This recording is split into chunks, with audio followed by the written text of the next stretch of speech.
2002 సంవత్సరము సెప్టెంబర్ 5 తారీఖున ఇంట్లో నుంచి వెలివేయబడిన పరిస్థితి. దానికంటే ముందుగానే ప్రభు పరిచర్యలో సహకరించడానికి ప్రభు సహాయం చేస్తూ వచ్చాడు.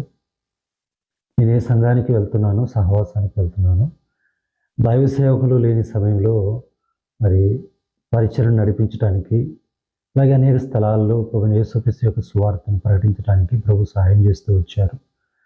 ఆ దినాలలో నా చదువు పూర్తయిన తర్వాత కొన్ని చెప్పుల షాపుల్లో కూడా వర్క్ చేస్తా నా ఇంటిని పోషించుకోవటానికి, ఇంటికి పెద్ద కుమారుని కాబట్టి నా కుటుంబ సభ్యులకి నేను చేదోడు వాదోడుగా ఉండటానికి ప్రభు సహాయం చేస్తూ వచ్చారు. ఆ దినాల్లోనే ప్రభు నాతో తేటగా మాట్లాడుతూ వచ్చారు.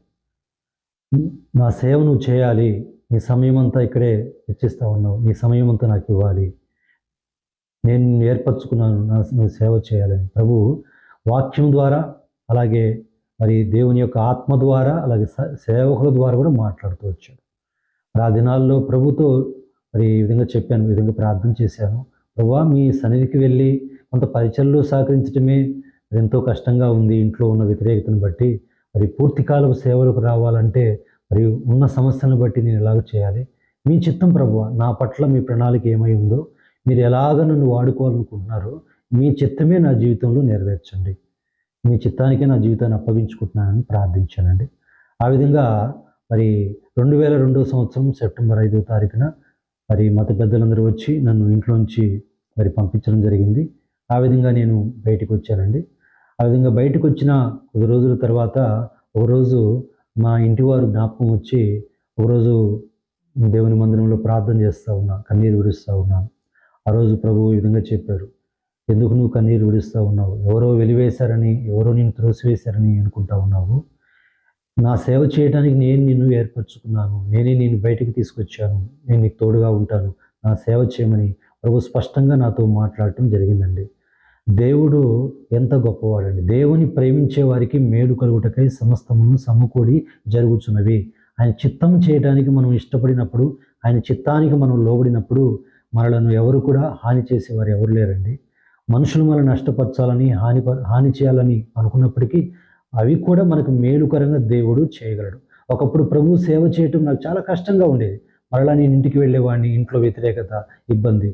మరి ఆయన సంపూర్ణ సేవ చేయడానికి నాకున్న ఆటంకాన్ని తొలగించమని, నీ చిత్తం నెరవేర్చమని ప్రార్థించినప్పుడు దేవుడే నన్ను బయటకు తీసుకొచ్చాడు. అంటే పెద్దలు నన్ను బయటికి పంపించవచ్చు, కానీ ఆయన ప్రణాళికలో ఒక భాగంగా దేవుడే తన సేవ చేయడానికి నన్ను బయటికి తీసుకొచ్చాడు. ఆ రోజు నాకు ఎంతో సంతోషం అనిపించింది. మనుషులు త్రోసివేసిన ప్రభు తన సేవ చేయడానికి ఆయన పిలిచిన విధానాన్ని బట్టి ఎంతో స్తుతించానండి. అయితే నా చేతిలో అయితే నా దగ్గర ఏమీ లేదు. ఆ దినాలలో మరి కేవలము మరి దేవునిపైనే ఆధారపడేవాడిని. అలాగే దేవుని సేవకులు వారు ఏం పెడితే తినేవాడిని. నా ప్రతి అవసరత మరి మోకరించి ప్రార్థించి దేవుని చెప్పేవాడిని. ప్రతి అవసరత ప్రభుత్వం ఇచ్చేవాడండి. మరి అలాంటి దినాల్లో మరి నాకు ముందున్న భవిష్యత్తు నాకు తెలియదు, కానీ ఆయన ఏం చెప్తాడో, మరి సేవకుల ద్వారా ఏం చెప్తున్నాడో అవన్నీ నేను చేస్తూ ఉండేవాడినండి. మరి నాకు వివాహం చేసుకోవాలి అనే ఆలోచన ఉన్నప్పటికీ కూడా దాన్ని ధైర్యం చేయలేకపోయాను. ప్రార్థన చేశాను. నేను రక్షించబడిన రోజు నుంచి కూడా ప్రభువా, అన్ని విషయాల్లో నీ చిత్తం నెరవేర్చమని ప్రార్థన చేశానండి. నా వివాహ విషయంలో కూడా ఆయన చిత్తానికే అప్పగించుకున్నాను. అంటే నేను వెలివేయబడక మునుపు నా ప్రారంభ దినాల్లో ఒక ముస్లిం కన్వర్ట్ అయితే బాగుంటుంది, మరి ఇంట్లో వాళ్ళు కూడా మరి కొంత అభ్యంతరపరచకపోవచ్చు కదని ఆలోచనతో ఉన్నాను. కానీ ఏది ఏమైనా ఆయన చిత్తానికి నేను అప్పగించుకున్నానండి. నేను వెలివేయబడిన తర్వాత నాకంటూ జీతపత్యాలు ఏమీ లేవు. మరి ఆ సేవకుని ఇంట్లో ఉండి మరి వాళ్ళ పరిచయలో సహకరిస్తూ మందిరంలో పడుకుంటూ ఉండేవాడిని. నా పెళ్లి గురించి ఆలోచించడానికి కూడా నేను అంత ధైర్యం చేయలేదు. అయితే ఆయన కృపకు అప్పగించాను, ప్రార్థన చేస్తూ ఉన్నాను. పెద్దలే చూసి చేశారండి. నేను వెలివేయబడిన సమయంలో 26వ ఏట, నాకు 26వ సంవత్సరం జరుగుతూ ఉంది. 29వ ఏట వరకు నాకు వివాహం జరగలేదు. మరి ఆ దినాలలోనే సేవకులు, సంఘ పెద్దలు వారు ఆలోచించి, బాబు నువ్వు పరిచర్యలో మరి ఉన్నావు, మరి నువ్వు వివాహం చేసుకోవాలి, సాటి అయిన సహాయం కావాలి, మరి ఆ విషయంలో నీవు ప్రార్థన చేసుకో అన్నారు. ప్రార్థన చేసుకుంటానండి. ప్రార్థన చేయటం అంతకుముందు నుంచి ప్రార్థన ప్రార్థన చేసుకుంటా ఉన్నాను. అయితే వాళ్ళు చెప్పారు, నువ్వేం భయపడవద్దు, వివాహ విషయంలో మేము చూసి చేస్తాము, కనుక భవిష్యత్తు దేవుడు చూసుకుంటాడు, సంఘం కూడా ఉంది అని వారు కూడా ధైర్యం చెప్పడం జరిగింది. దేవుని చిత్తానికి అప్పగించుకున్నాను అండి. ఆ విధంగా సేవకులైన వారే మరి దేవుని చిత్త ప్రకారమే మరి ఒక సంబంధాన్ని వాళ్ళు చూశారు. నేను బయటకు వచ్చిన తర్వాత ఒక నిర్ణయం తీసుకున్నాను. ఇంక క్యాస్ట్, కలరు, క్యాష్ ఇవేమి నేను చూడలేదండి. ఆయన చిత్తంలో ఏర్పాట్లు ఎవరైతే ఉంటారో వాళ్ళని చేసుకోవడానికి నేను సిద్ధంగా ఉన్నాను. అంటే అలాంటి దినాల్లోనే చాలా సంబంధాలు వస్తూ ఉన్నాయి, కానీ అయితే కొన్ని రిజెక్ట్ అవుతూ ఉన్నాయి. కనుక ఏది ఏమైనా దేవుని సమయం వచ్చినప్పుడు మరి నా 29వ ఏట నా వివాహం జరగడం జరిగిందండి. మరి సేవకులైన వాళ్ళే చూశారు. మరి నేను చేసుకున్న మరి నా భార్య యొక్క ఆ బ్యాక్‌గ్రౌండ్ ఏమిటంటే, వారు కూడా మరి ముస్లిం కుటుంబం ఉండే, అంటే దూదేగ సాయిబులు వాస్తవానికి వాళ్ళు ముస్లిం కుటుంబం ఉండే ప్రభువుని నమ్ముకున్నారు. మొదటగా మా అత్తయ్య, ఆ తర్వాత వాళ్ళకున్న ముగ్గురు పిల్లలు మారుమనసు పొందడం జరిగింది. ఆ దినాల్లో ఇంకా మా మామయ్య మారుమనసు పొందలేదు. వారు కూడా సంబంధాల కోసం చూస్తూ ఉన్నప్పుడు మరి సేవకులు ఒకరోజు అక్కడ సేవకుడు, ఇక్కడ సేవకుడు కలవటం జరిగింది. మరి ఆ సేవకులు ఈ విధంగా మాట్లాడుకొని మరి మాకు చెప్పడం జరిగిందనమాట. మొదటగా మా సేవకుడు వెళ్ళి చూడటం జరిగింది. మరి వెళ్ళొచ్చి మాకు చెప్పారు. వాళ్ళొచ్చి చూడటం జరిగిందండి. ఈసారి నన్ను తీసుకొని వెళ్ళారు. తీసుకెళ్లే ముందు నేను ఒక ప్రార్థన చేశాను. ప్రభువా, మరి ఆ సంబంధాన్ని చూడటానికి వెళ్తున్నాం. ఇప్పటికే చెప్పారు. నా హృదయంలో కొంత సమాధానం ఉంది. ఏది ఏమైనా మీ చిత్తమే జరగాలి. నేను ఒక సూచన దేవుణ్ణి అడిగాను. నేను వెళ్ళిన తర్వాత ఆ సహోదరి యొక్క రక్షణ సాక్ష్యాన్ని నేను అడుగుతాను. ఆమె స్పష్టంగా తాను రక్షించబడిన అనుభవాన్ని గురించి చెప్పినప్పుడు, నా హృదయంలో ఆ నిశ్చయత కలిగినప్పుడు నేను తప్పనిసరిగా నేను చేసుకుంటాను ప్రభువా. నేను కూడా అందరి ముందు నా రక్షణ సాక్ష్యాన్ని పంచుకుంటాను అని నేను తీర్మానం చేసుకున్నాను. సేవకుడు కూడా చెప్పాను. ఆడికి వెళ్ళిన తర్వాత నేను ఆ యొక్క సహోదరి యొక్క సాక్ష్యాన్ని అడుగుతాను అన్నప్పుడు, సరే బాబు అలాగే అన్నారు. ఆ విధంగా మేము వెళ్ళటం జరిగిందనమాట. మా అత్తగారి యొక్క ఊరు ఊటుకూరు. అది ఒకప్పుడు అది కృష్ణా డిస్టిక్, ఇప్పుడు పల్నాడు డిస్టిక్ అనమాట. వారు భక్సింగ్ గారి సహవాసానికి వెళ్తారు వారి కుటుంబ సభ్యులు. ఆ విధంగా భక్సింగ్ గారి సహవాసం మందిరంలోనే చూపించడం జరిగిందనమాట. ఆ సమయంలో నేను అడిగాను, మీరు ఎలా రక్షించబడ్డారు, మరి మీ మారు మనసును గురించి మరి చెప్తారా అని అడిగినప్పుడు, ఆయన అందరి ముందు నిలబడి మరి తన రక్షణ సాక్ష్యాన్ని పంచుకోవడం జరిగింది. అప్పుడు స్పష్టంగా తన యొక్క రక్షణ అనుభవాన్ని గురించి చెప్పినప్పుడు నా హృదయంలో తేటగా ప్రభు నాతో మాట్లాడు. నువ్వు ఏం అడిగావో ఆ అమ్మాయిలో ఉంది కదా, నేను ఏర్పరచుకున్న బిడ్డ ఆమె అన్నట్టుగా ప్రభు నా హృదయంలో ఆ నిశ్చయత నాకు ఇచ్చినప్పుడు, అప్పుడు నేను కూడా లేచి నా రక్షణ సాక్ష్యాన్ని పంచుకున్నానండి. పంచుకున్న తర్వాత ఇద్దరికీ అక్కడే మాకు సమాధానం వచ్చింది. అటువైపు నుంచి వాళ్ళు అడిగారు, పెద్దలు అడిగారు, మీకు ఇష్టమేనంటే అటువైపు నుంచి ఆ అమ్మాయి ఓకే అంది. అలాగే నేను కూడా నా హృదయంలో ఉన్న నిశ్చయతను బట్టి నేను కూడా చేసుకుంటాను చెప్పాను. అయినా సరే ఇంకొక 5 నిమిషాలు ఆ సహోదరితో మాట్లాడటానికి నాకు సమయం ఇవ్వండి అని పెద్దల్ని అడగటం జరిగిందండి. ఆ విధంగా వాళ్ళు పర్మిషన్ ఇచ్చారు. వాళ్ళందరూ చూస్తుండగానే ఒక గదిలో మమ్మల్ని ఉంచారండి. నేను ఒక 5 నిమిషాలు ఆ సహోదరితో నేను మాట్లాడాను. ప్రభు ఈ విధంగా నా హృదయంలో నిశ్చయితనిచ్చాడు. నిన్ను చేసుకునే విషయంలో ప్రభు నా హృదయంలో నిశ్చయిత ఇచ్చాడు. ఆల్రెడీ నేను ప్రార్థన చేసుకొని వచ్చాను. ఈ సాక్ష్యం వింటుండగానే నా హృదయంలో ఈ విధంగా నిశ్చయిత ప్రభు నాకు ఇచ్చాడు. అయినా సరే మరి నన్ను వివాహం చేసుకున్న తర్వాత మరి సుఖాలే ఉండవు. నాకంటూ ఏమీ లేవు. నాకు అన్నీ ఉన్నప్పటికీ అన్నీ విడిచిపెట్టి వచ్చాను. నాకంటూ సేవలు జీతభత్యాలు కూడా లేవు. వాళ్ళు సేవకులు, వారు పెట్టింది తింటూ ఉన్నాను. కనుక మరి నన్ను చేసుకుంటే కొన్ని కష్టాలు ఉంటాయి. ప్రభుని యేసుక్రీస్తు కొరకు మరి అనుభవిస్తున్నా ఇవన్నీ కూడా. మరి యేసు ప్రభు కోసం నీ ప్రాణమైన పెట్టడానికి సిద్ధంగా ఉన్నావు, అట్టయితే చేసుకుని చెప్పాను. అయితే నీ హృదయంలో నీకు నిశ్చయిత ఉందా అని అడిగినప్పుడు, నా హృదయంలో కూడా దేవుడు నాతో మాట్లాడాడు అని ఆమె చెప్పడం జరిగింది. ఆమె కూడా ఎన్నో సంబంధాలు వచ్చాయట. అయితే అన్నీ కూడా వెనక్కి వెళ్ళిపోతూ ఉన్నాయి. ఆమె విసిగిపోయింది ఇక వివాహ విషయంలో. ఒకే ఒక ప్రార్థన చేసిందంట, ఈసారి ఏ సంబంధమైన వస్తే నీ చిత్తమైతేనే మా ఇంటికి రావాలంటే మా ఊర్లో అడుగు పెట్టాలి ప్రభు, లేకపోతే వెనక్కి పంపించేసే ప్రభు, అది నీ చిత్తమైతేనే మా దగ్గరికి రావాలి అని ప్రార్థన చేసుకుందట. ఆ విధంగానే మరి మేము రావటము, మాట్లాడటం జరిగింది. తన హృదయంలో కూడా సమాధానం ఇచ్చాడండి. మేము బయటికి వచ్చాము, అందరి ముందు చెప్పేశాం, మా హృదయాల్లో దేవుడు మాకు సమాధానం ఇచ్చాడు అని నేను చేసుకుంటానని నేను చెప్పడం జరిగింది, ఆమె కూడా చెప్పడం జరిగింది. ఇక ప్రార్థన చేశారు, ఎటోళ్ళట్టు వెళ్ళిపోయామండి. అయితే మా అత్తగారు మాత్రము తన ఆలోచనలు ఎలా ఉన్నాయంటే, వాళ్ళు కష్టపడి పైకి వచ్చారు, పిల్లల్ని బాగా అలాగా మరి కష్టపడి తీసుకొచ్చారు పైకి. మరి ఇలాంటి పరిస్థితుల్లో అబ్బాయి చూస్తే సాక్ష్యం బాగానే ఉంది, మంచి అబ్బాయి, ఆత్మీయుడు. అయితే ఈ అబ్బాయిని చేసుకుంటే మా అమ్మాయిని ఇస్తే భవిష్యత్తు కష్టాలు ఎదుర్కోవాల్సి వస్తుందేమో. ఎవరైనా ఏ తల్లిదండ్రి అయినా ఒక మంచి అబ్బాయికో మంచి అమ్మాయికి ఇవ్వాలనుకుంటాను కదా. అంటే నా గురించి ఆలోచించేవారంటే నా తల్లిదండ్రులు లేరు ఇప్పుడు. నా సంబంధాలు వారు ఎవరికి చూడట్లేదు. నా వైపు సేవకులు ఉన్నారు కాబట్టి వాళ్ళు చూస్తూ ఉన్నారు, వాళ్ళ ఆలోచన బాగుంది. కానీ ఇటువైపు ఈ యొక్క సహోదరి యొక్క, అంటే నా భార్య యొక్క మరి ఒక తల్లిగారు ఆమె విశ్వాస అయినప్పటికీ ఒక భౌతిక రీతిగా ఏమీ లేదు కదా అన్న ఆలోచనతో మరి వాళ్ళ కుమార్తెకి చెప్పడం జరిగింది. అమ్మా ఎందుకన్ని కష్టాలు, ఇంకొక సంబంధం చూద్దాంలే అని చెప్పిందంట. ఇంటికి వెళ్ళిన తర్వాత ఇంకా పెళ్ళి ఏం కాలేదు కదా అన్నప్పుడు, లేదు లేదు ప్రభు నాతో మాట్లాడాడు, యేసు ప్రభు కొరకు ఎన్ని శ్రమలైనా అనుభవిస్తాను, ఆయన చేసుకోవటం దేవుని చిత్తం, నాతో మాట్లాడాడు, నేను తప్పకుండా చేసుకుంటాను అని ఆమె గట్టిగా చెప్పినప్పుడు ఇక మా అత్తగారు కూడా ఏమీ కాదనలేకపోయారు. ఆ విధంగా మరి డేట్ ఫిక్స్ అయిందండి. పలానా రోజు పెళ్ళి అనగా 2005 సంవత్సరము సెప్టెంబర్ 7వ తారీఖున, 2002 సెప్టెంబర్ 5 నేను వెలివేయబడితే 2005 సెప్టెంబర్ 7వ తారీఖున నా వివాహం జరగటం జరిగింది. అది కూడా దేవుని మందిరంలోనే. మరి నా వివాహం మరి పెళ్లి కార్డు పట్టుకొని మరి మా ఊర్లోనే, అంటే వినకొండలోనే కదా జరిగింది, మా అమ్మా నాన్నగారు ఉన్నారు, కొద్దిమంది బంధువులు ఉన్నారు, చెప్పాలనిపించింది. మా సేవకుడు కూడా వెళ్ళి చెప్పయ్యా, పెళ్లి కార్డు ఇచ్చి చెప్పవయ్యా అని చెప్పారు. కనుక ఆ పెళ్లి కార్డు పట్టుకొని అమ్మా నాన్న ఇంటికి వెళ్ళానండి. వాళ్ళు ఎందుకు వచ్చాడు అన్నట్టుగా చూస్తూ ఉన్నారు.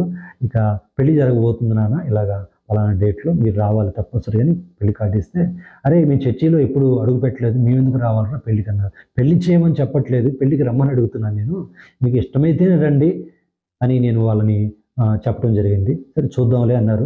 ఆ తర్వాత కొద్దిమంది బంధువులు ఉంటే వాళ్ళ దగ్గర కూడా వెళ్ళి చెప్పడం జరిగింది. వాళ్ళల్లో కొంతమంది మాత్రము నీ పెళ్ళి చూడాలందిరా, తప్పకుండా వస్తాం అని వాళ్ళు చెప్పారు. ఏది ఏమైనప్పటికీ నా పెళ్ళికి నేను ఎవరినైతే ఆహ్వానించానో మా యొక్క కొద్దిమంది బంధువులు, మా ఇంటి వారందరూ కూడా, మరి మా అమ్మ నాన్న తమ్ముడు చెల్లెలు అందరూ కూడా వచ్చారండి. నా పెళ్లి సీడీ కూడా ఆల్రెడీ నేను మా సొంత యూట్యూబ్ ఛానల్ ఉంది, షేక్ మీరావాలని కొడితే నా పూర్తి రక్షణ సాక్ష్యము, అలాగే నా యొక్క మెసేజెస్, అలాగే నా యొక్క మ్యారేజ్ సీడీ కూడా పెట్టాను సాక్ష్యార్థంగా. కనుక మా అమ్మ నాన్న తమ్ముడు చెల్లెలు కొద్దిమంది బంధువులు కూడా వచ్చారండి. ఎంతో ఘనంగా నా వివాహం జరిగించాడండి మరి దేవుని మందిరంలో. నా మట్టుకైతే నా దగ్గర ఏమీ లేదండి. వివాహము అయ్యే సమయానికి నాకంటూ సొంత ఇల్లు కూడా లేదు, అంటే కనీసం అద్దెల్లు కూడా లేదు. పాస్టర్ గారి ఇంట్లో భోంచేసేవాడిని, మందిరంలో పడుకునేవాడిని. ఇప్పుడు నాకు వివాహం అయిన తర్వాత నేను ఎక్కడ పెట్టాలామని, నాకంటూ జీతభత్యాలు లేవు. అప్పుడు పెళ్లి డేట్ ఫిక్స్ అయిన తర్వాత కన్నీరు గార్చి ప్రార్థన చేశాను. ఎందుకంటే మా సేవకుడు ఉంటే ఇంటికి కొంచెం దగ్గరలోనే ఒక చిన్న ఇల్లు ఉంది, ఆ ఇంటిని ఏమైనా అద్దెకి తీసుకుంటారు నేను చెప్పడానికి నాకు ధైర్యం లేదు. నా దేవునికి నేను ప్రార్థన చేసుకున్నాను. అయితే కరెక్ట్గా పెళ్లి జరిగే కొన్ని రోజుల ముందుగానే ఆ చిన్న రూమ్ వాళ్ళు తీసుకోవడం జరిగిందండి. నాకు నా వివాహం తర్వాత ఆ చిన్న రూమ్లోనే ఒక 4 సంవత్సరాలు, ఎంత చిన్న రూమ్ అంటే నాకు పెళ్ళైన తర్వాత నాకు కట్న కానుకలు ఏం లేవు కానీ ఒక బీరువా ఇచ్చారు, డబుల్ కాట్ ఇచ్చారండి మా అత్తగారు. ఆ రెండు ఆ చిన్న గదిలో పెడితే ఇక నేను మోకరిస్తే ఇంకొకరు లోపల రావడం కూడా కష్టమే అనమాట. ఆ చిన్న ఇంట్లో 4 సంవత్సరాలు దేవుడు ఉండటానికి సాయం చేసి ఆ చిన్న గది అయినా ఒక పరలోకాన్ని మేము అనుభవించామండి. ప్రభు మాతో ఉన్నాడు, ప్రతి అవసరత ప్రభు తీరుస్తూ వచ్చాడు. యేసు ప్రభు కొరకు మనం ఏదైనా త్యాగం చేయడానికి, నష్టపోవటానికి మనం ఇష్టపడితే దేవుడు మనలను ఎవరి ముందు సిగ్గుపరచడండి. మా బంధువులు కూడా అన్నారు, అరే నీ పెళ్ళి ఇంత ఘనంగా జరుగుతుందని మేము అనుకోలేదు, ఏమీ లేవు, నీకు అసలు ఎవరిస్తారా పిల్లను అనుకున్నాం, కానీ ఎంతో ఘనంగా జరిగించాడని వాళ్ళు కూడా సాక్ష్యం ఇచ్చారు. మా నాన్నగారు అమ్మగారు బంధువులు కూడా ఆ దిన ముందు వాళ్ళు కన్నీళ్లు తుడుచుకుంటూ ఉంటారు. ఆ రోజు ఆ పెళ్లి రోజు అనమాట. వాళ్ళు కూడా ఎంతో సంతోషించారు. అంటే వాళ్ళ హృదయాల్లో కొంత బాధ ఉన్నప్పటికీ మా కుమారుడు ఇలాగా అయిపోయాడని, కానీ వాళ్ళ హృదయాల్లో ఒక రకమైన ఆదరణ, సంతోషం ఉన్నది. మా నాన్నగారు ఆ రోజు చెప్పారు, అరే అప్పుడప్పుడు నీ భార్యను వెంట పెట్టుకొని వచ్చిపోతా ఉండవు చెప్పాడండి. ఆ రోజు నుంచి అప్పుడప్పుడు మా అమ్మ నా ఇంటికి వెళ్ళడం జరుగుతూ ఉంది. ఆ విధంగా 8 సంవత్సరాలు, వివాహమైన తర్వాత 5 సంవత్సరాలు, వివాహం కాక మునుపు 3 సంవత్సరాలు నేను వినకొండలోనే ఆ చర్చిలోనే అసిస్టెంట్ పాస్టర్గా ఉండి దేవుని పరిచర్యలో కొనసాగుతూ వచ్చానండి. అప్పుడప్పుడు నేను నా భార్య మరి మా అమ్మగారింటికి వెళ్ళటం జరుగుతూ ఉంది. అలా వెళ్ళిన దినాల్లో కూడా మా అమ్మకి, లేకపోతే మా ఇంటి వారికి, మా నాన్నగారికి కూడా సువార్త చెప్పడానికి ప్రయత్నించేవాళ్ళం. ఒకరోజు మా భార్య కూడా మా నాన్నగారికి సువార్త చెప్తా ఉంటే మా నాన్నగారికి కోపం వచ్చింది. మీరు ఈ మాటలు చెప్పడానికి మా దగ్గర రాబాకండి, మీరు వచ్చి కొన్ని రోజులు ఉండి వెళ్ళిపోతానంటే వెళ్ళిపోండి, కానీ ఆ యేసుని గురించి మాకు చెప్పాకండి. లేదు మామయ్య, యేసుప్రభు లేకుండా మీరు మరణిస్తే నరకానికి వెళ్తారని మేము భారంతో ఈ మాటలు చెప్తున్నామంటే, లేదు మీరు నరకానికి వెళ్తారని అన్నాను. మాకు బాధ, నేను మసీదులో కూర్చొని నేను ఏడుస్తున్నాను మీకోసం, మాకు చెప్పాకండి అని మా నాన్నగారు చెప్పడం జరిగింది. అప్పుడు నా భార్యతో చెప్పానమ్మా, ఇప్పటికి ఎన్నోసార్లు సువార్త నేను కూడా చెప్పాను, అయితే ప్రార్థన కూడా చేస్తూ ఉన్నాను, మనము కన్నీరు వచ్చి ప్రార్థన చేయటమే మన పని, కనుక ఏదో ఒక రోజు ఆ ప్రార్థనకు దేవుడు తప్పకుండా జవాబిస్తాడని మరి ప్రార్థన చేస్తూ ఉన్నాం. దయచేసి మీరు కూడా ప్రార్థన చేయండి.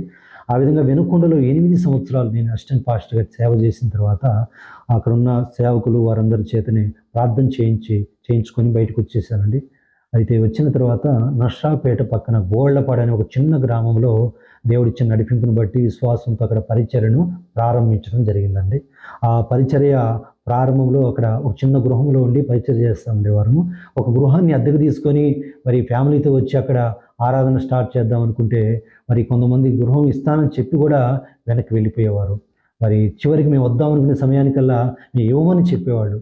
ఒకరోజు బాగా భారంతో నేను ప్రార్థన చేశాను. ప్రభువా, మరి ఆ ఊరికి వెళ్ళి పరిచయం చేయడానికి మీరు వారం ఇచ్చారు, నడిపింపు ఇచ్చారు, ద్వారం తెచ్చారు. ఫ్యామిలీతో వెళ్ళి గృహంలో ఉండాలనుకుంటే ఎవరు నాకు ఇల్లు ఇవ్వట్లేదు, అందరూ వెనక్కి వెళ్ళిపోతున్నారు, ఏం చేయమంటావంటే మరలా వెళ్ళి ప్రయత్నించమని ప్రభు నాతో మాట్లాడారండి. ఈసారి నేను వెళ్ళినప్పుడు మరి ఒక సహోదరుడు చెప్పాడు, ఫలానా ఇల్లు ఖాళీగా ఉన్నది, వాళ్ళు ముస్లిం సంబంధించిన వాళ్ళు, అయితే ఆ ఇంట్లో వాళ్ళట అద్దెకున్న వాళ్ళు ఆత్మహత్య చేసుకొని చనిపోవడం జరిగిందండి. దానివల్ల ఇంట్లోకి ఎవరు రావట్లేదు, మనం వెళ్ళి మాట్లాడదాము అని చెప్పినప్పుడు సరే వెళ్ళి ముస్లిం భాషలోని వాళ్ళకి మరి మాట్లాడటం జరిగింది. చిన్న సువార్త కూడా నేను చెప్పానండి వాళ్ళకి. సరే వాళ్ళకి ఇష్టం లేకపోయినా ఆ ఇంట్లో ఎవరు రావట్లేదు కాబట్టి వాళ్ళు ఇల్లు ఇవ్వటానికి అట్ట కష్టంగా అంగీకరించారు. ఆ విధంగా దేవుడు ఒక చిన్న గృహాన్ని మాకు ఇవ్వటం, అద్దె గృహాన్ని ఇవ్వటం జరిగింది. ఫ్యామిలీగా మేము ఆ ఇంట్లోకి అడుగు పెట్టామండి. మరి అక్కడే పరిచర్యను ప్రారంభించామన్నమాట. ఆ తర్వాత ఒక 2-3 గృహాలు మేము మారాల్సి వచ్చింది అదే ఊరిలో. అప్పటికల్లా దేవుడు ఒక స్థలం ఇచ్చాడు. మరి మందిరం కూడా కట్టడం జరిగింది. ఆ విధంగా దేవుడు అంచెలంచెలుగా చిన్న పరిచర్యను దీవిస్తూ వచ్చాడండి. ఈరోజు ఒక దేవుని యొక్క సంఘం కట్టబడింది, మందిరం ఇచ్చాడు దేవుడు. చిన్న గృహాన్ని కూడా మాకు ఇచ్చాడు. ఆ స్థలంలో నేను సంఘాన్ని పరిచర్యను చూసుకుంటా. ఆ విధంగా మరి మా యొక్క కుటుంబ సభ్యులకి, బంధువులకి, రక్షణలు ఎక్కడ దేవుడు నాకు అవకాశం ఇస్తే అక్కడ సువార్త చెప్పడానికి అవకాశం ఇస్తూ వచ్చాడండి. మా అమ్మ, చెల్లి మరి మా దగ్గరికి వచ్చినప్పుడు వాళ్ళు మరి ప్రార్థన చేయించుకుంటారు, వచ్చి దేవుని మాటలు వింటారు, కూర్చుంటారు. దేవుని మందిరంలో కూడా వాళ్ళు కూర్చుంటారు. ఇప్పుడిప్పుడే వాళ్ళ హృదయాలు మెత్తన పరచబడతా ఉన్నాయి. అయితే నాన్నగారు అయితే ఇంకా ఆయన కఠినంగానే ఉన్నాడు. ఆయన హృదయంలో ఇంకా మార్పు అయితే కలగలేదు. కానీ ఏదైనా కష్టం వస్తే మాకు చెప్తాడు, ఇలాగ ఉందని చెప్తాడు తప్ప ఆయన కోసం మేము కూడా ప్రార్థన చేస్తూ ఉన్నాం భారంగా. మీరు కూడా దయచేసి ప్రార్థన చేయండి. మా తమ్ముళ్ళు, చెల్లెళ్ళు కూడా సువార్త చెప్పాము, కానీ వాళ్ళు ఇంకనూ పూర్తిగా వైపు తిప్పబడలేదు. ఏదో ఒక రోజు మారు మనసులోకి వస్తారని మేము ప్రార్థన చేస్తున్నాం, కనిపెడతా ఉన్నాం. ఎందుకంటే ప్రభువుని యేసునందు విశ్వాసం ఉంచుము, అప్పుడు నీవును ఇంటి వారిని రక్షించబడదురు. అది ప్రభు ఇచ్చిన వాగ్దానము. ఆ వాగ్దానాన్ని చేతబట్టుకుని భారంగా ప్రార్థన చేస్తూ ఉన్నాం. దేవుడు తప్పనిసరిగా వారి హృదయాలను దేవుడు కదిలిస్తాడని నేను నమ్ముతా ఉన్నానండి. ఇంకొక సంఘటన కూడా మీకు చెప్పాలనుకుంటా ఉన్నాను. మా బంధువుల కోసం ఈ విధంగా ప్రార్థన చేస్తా అనేక మంది బంధువులకు మేము సువార్త చెప్తా ఉన్నప్పుడు ఇప్పుడిప్పుడే వాళ్ళ హృదయాలు మెత్తన చేయబడతా ఉన్నవి. వాళ్ళలో కొంతమంది మరి ప్రార్థన చేయించుకుంటా ఉన్నారు. అయితే పూర్తిగా వాళ్ళు మందిరానికి అయితే వెళ్ళట్లేదు, కానీ మరి ప్రార్థన చేయించుకుంటున్నారు, సువార్తకు వాళ్ళు స్పందిస్తూ ఉన్నారు. దయచేసి మా బంధువుల రక్షణ కోసం కూడా ప్రార్థన చేయండి. అలా నేను ప్రార్థన చేస్తూ ఉండగా మరి మా బంధువులలో ఒక యవనస్తుడు మారు మనసు పొందడం జరిగిందండి. అంటే వాళ్ళ స్నేహితుల ద్వారానే మారు మనసు పొందాడు. ఆ చిన్న సాక్ష్యాన్ని జస్ట్ క్లుప్తంగా నేను పంచుకుంటాను. ఆ విధంగా అతను ఏ విధంగా మారు మనసు పొందాడో చెప్తాను నేను. అతనికి ఒక స్నేహితుడు ఉన్నాడు, నా యొక్క బంధువుల అబ్బాయి జహంగీర్ అతని పేరు. ఆ స్నేహితుడు పాస్టర్ గారి అబ్బాయి. అయితే పేరుకి పాస్టర్ గారి అబ్బాయి, కానీ అన్ని దురలవాట్లు ఉన్నాయి అన్నమాట. ఇద్దరు కలిసి త్రాగేవారు, ఇద్దరు కలిసి సినిమాలకు వెళ్ళేవారు, పేకాట ఆడేవారు. ఈ విధంగా అనేక రకాల మరి వ్యసనాల్లో వాళ్ళిద్దరు కూడా ఉన్నారు. పాస్టర్ గారి అబ్బాయి, కానీ మార్పు లేదు ఆ వ్యక్తిలో. అయితే ఒకరోజు ఆ పాస్టర్ గారి అబ్బాయి మారు మనసు పొందడం జరిగింది. ఖచ్చితంగా అతని జీవితంలో గొప్ప మార్పు కలిగింది. ఆ విధంగా మారు మనసు పొందిన తర్వాత మళ్ళీ వాళ్ళు కలుసుకున్న తర్వాత రారా సినిమాకి వెళ్దామంటే నేను రా అని చెప్పేవాడు. నేను మారు మనసు పొందాను.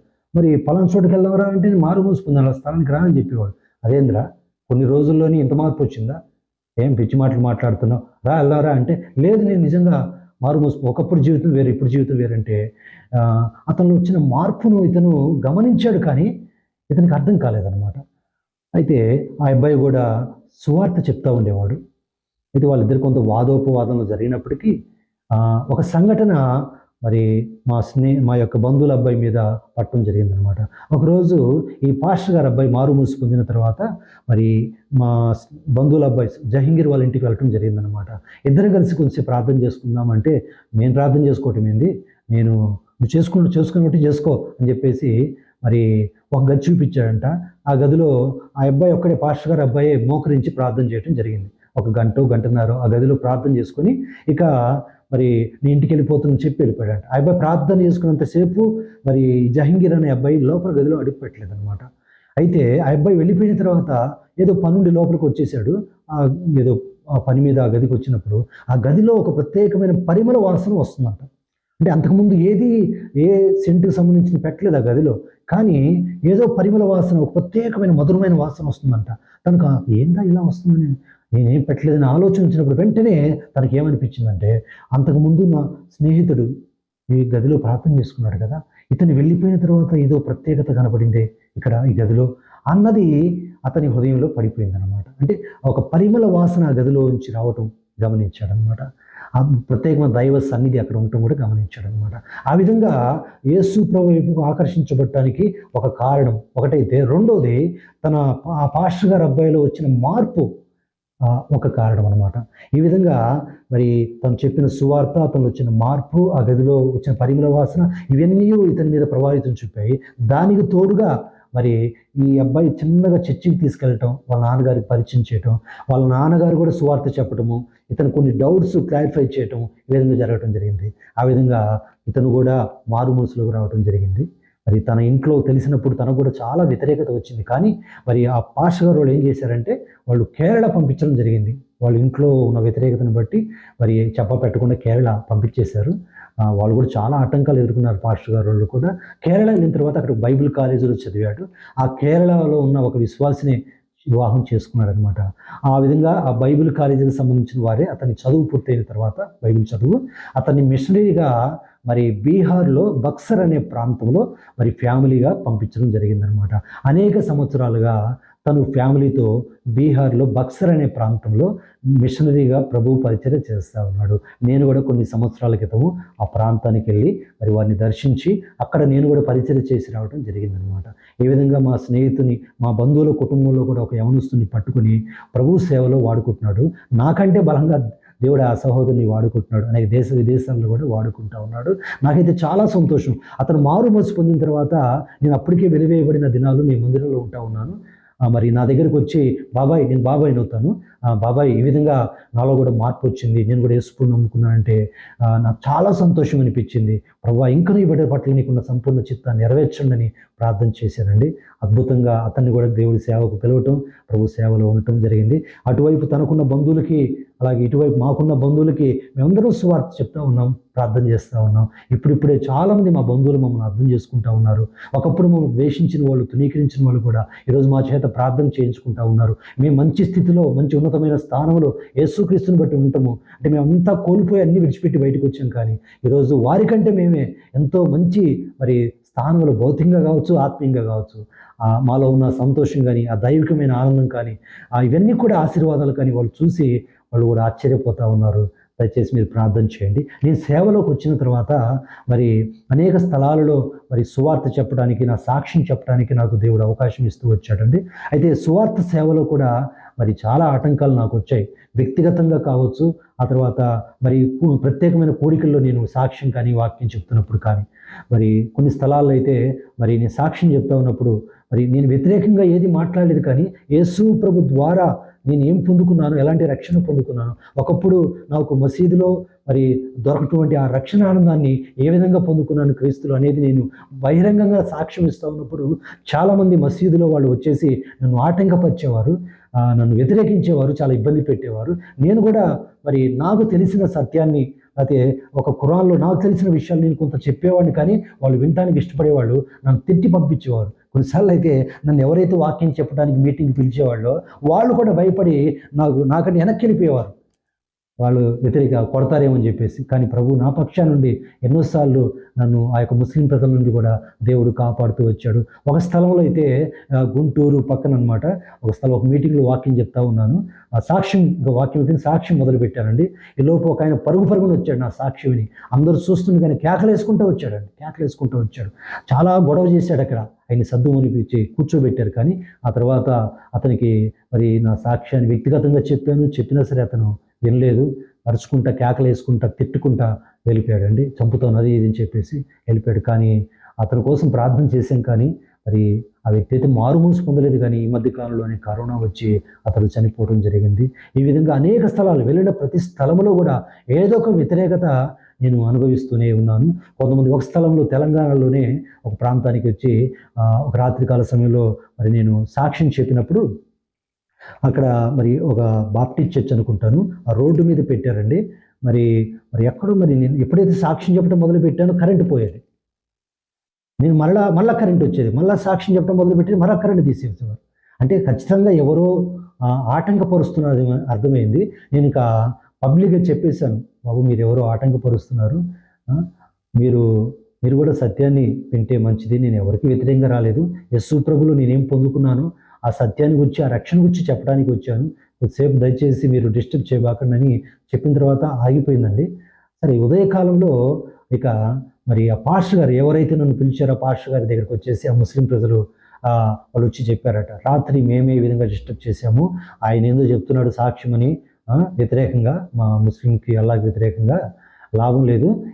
ఈయన గాని మరలా ఉదయకాలం వాక్యం చెప్పడానికి అవకాశం ఇస్తే ఆయన మేము ఊరుకోం, మిమ్మల్ని ఊరుకోం, ఆయన ఊరుకోం అని చెప్పేసి బెదిరించి వెళ్ళారట. ఆ పాస్టర్ గారు వచ్చి నాకు చెప్పారు. అయ్యా వస్తే నేను మాట్లాడతానులే కానీ మీ పరిచయం మీరు కొనసాగించండి అని చెప్పేసి నేను ప్రార్థన పూర్వకంగా ఆ తెల్లవారు మీటింగ్కి వెళ్ళటం జరిగిందండి.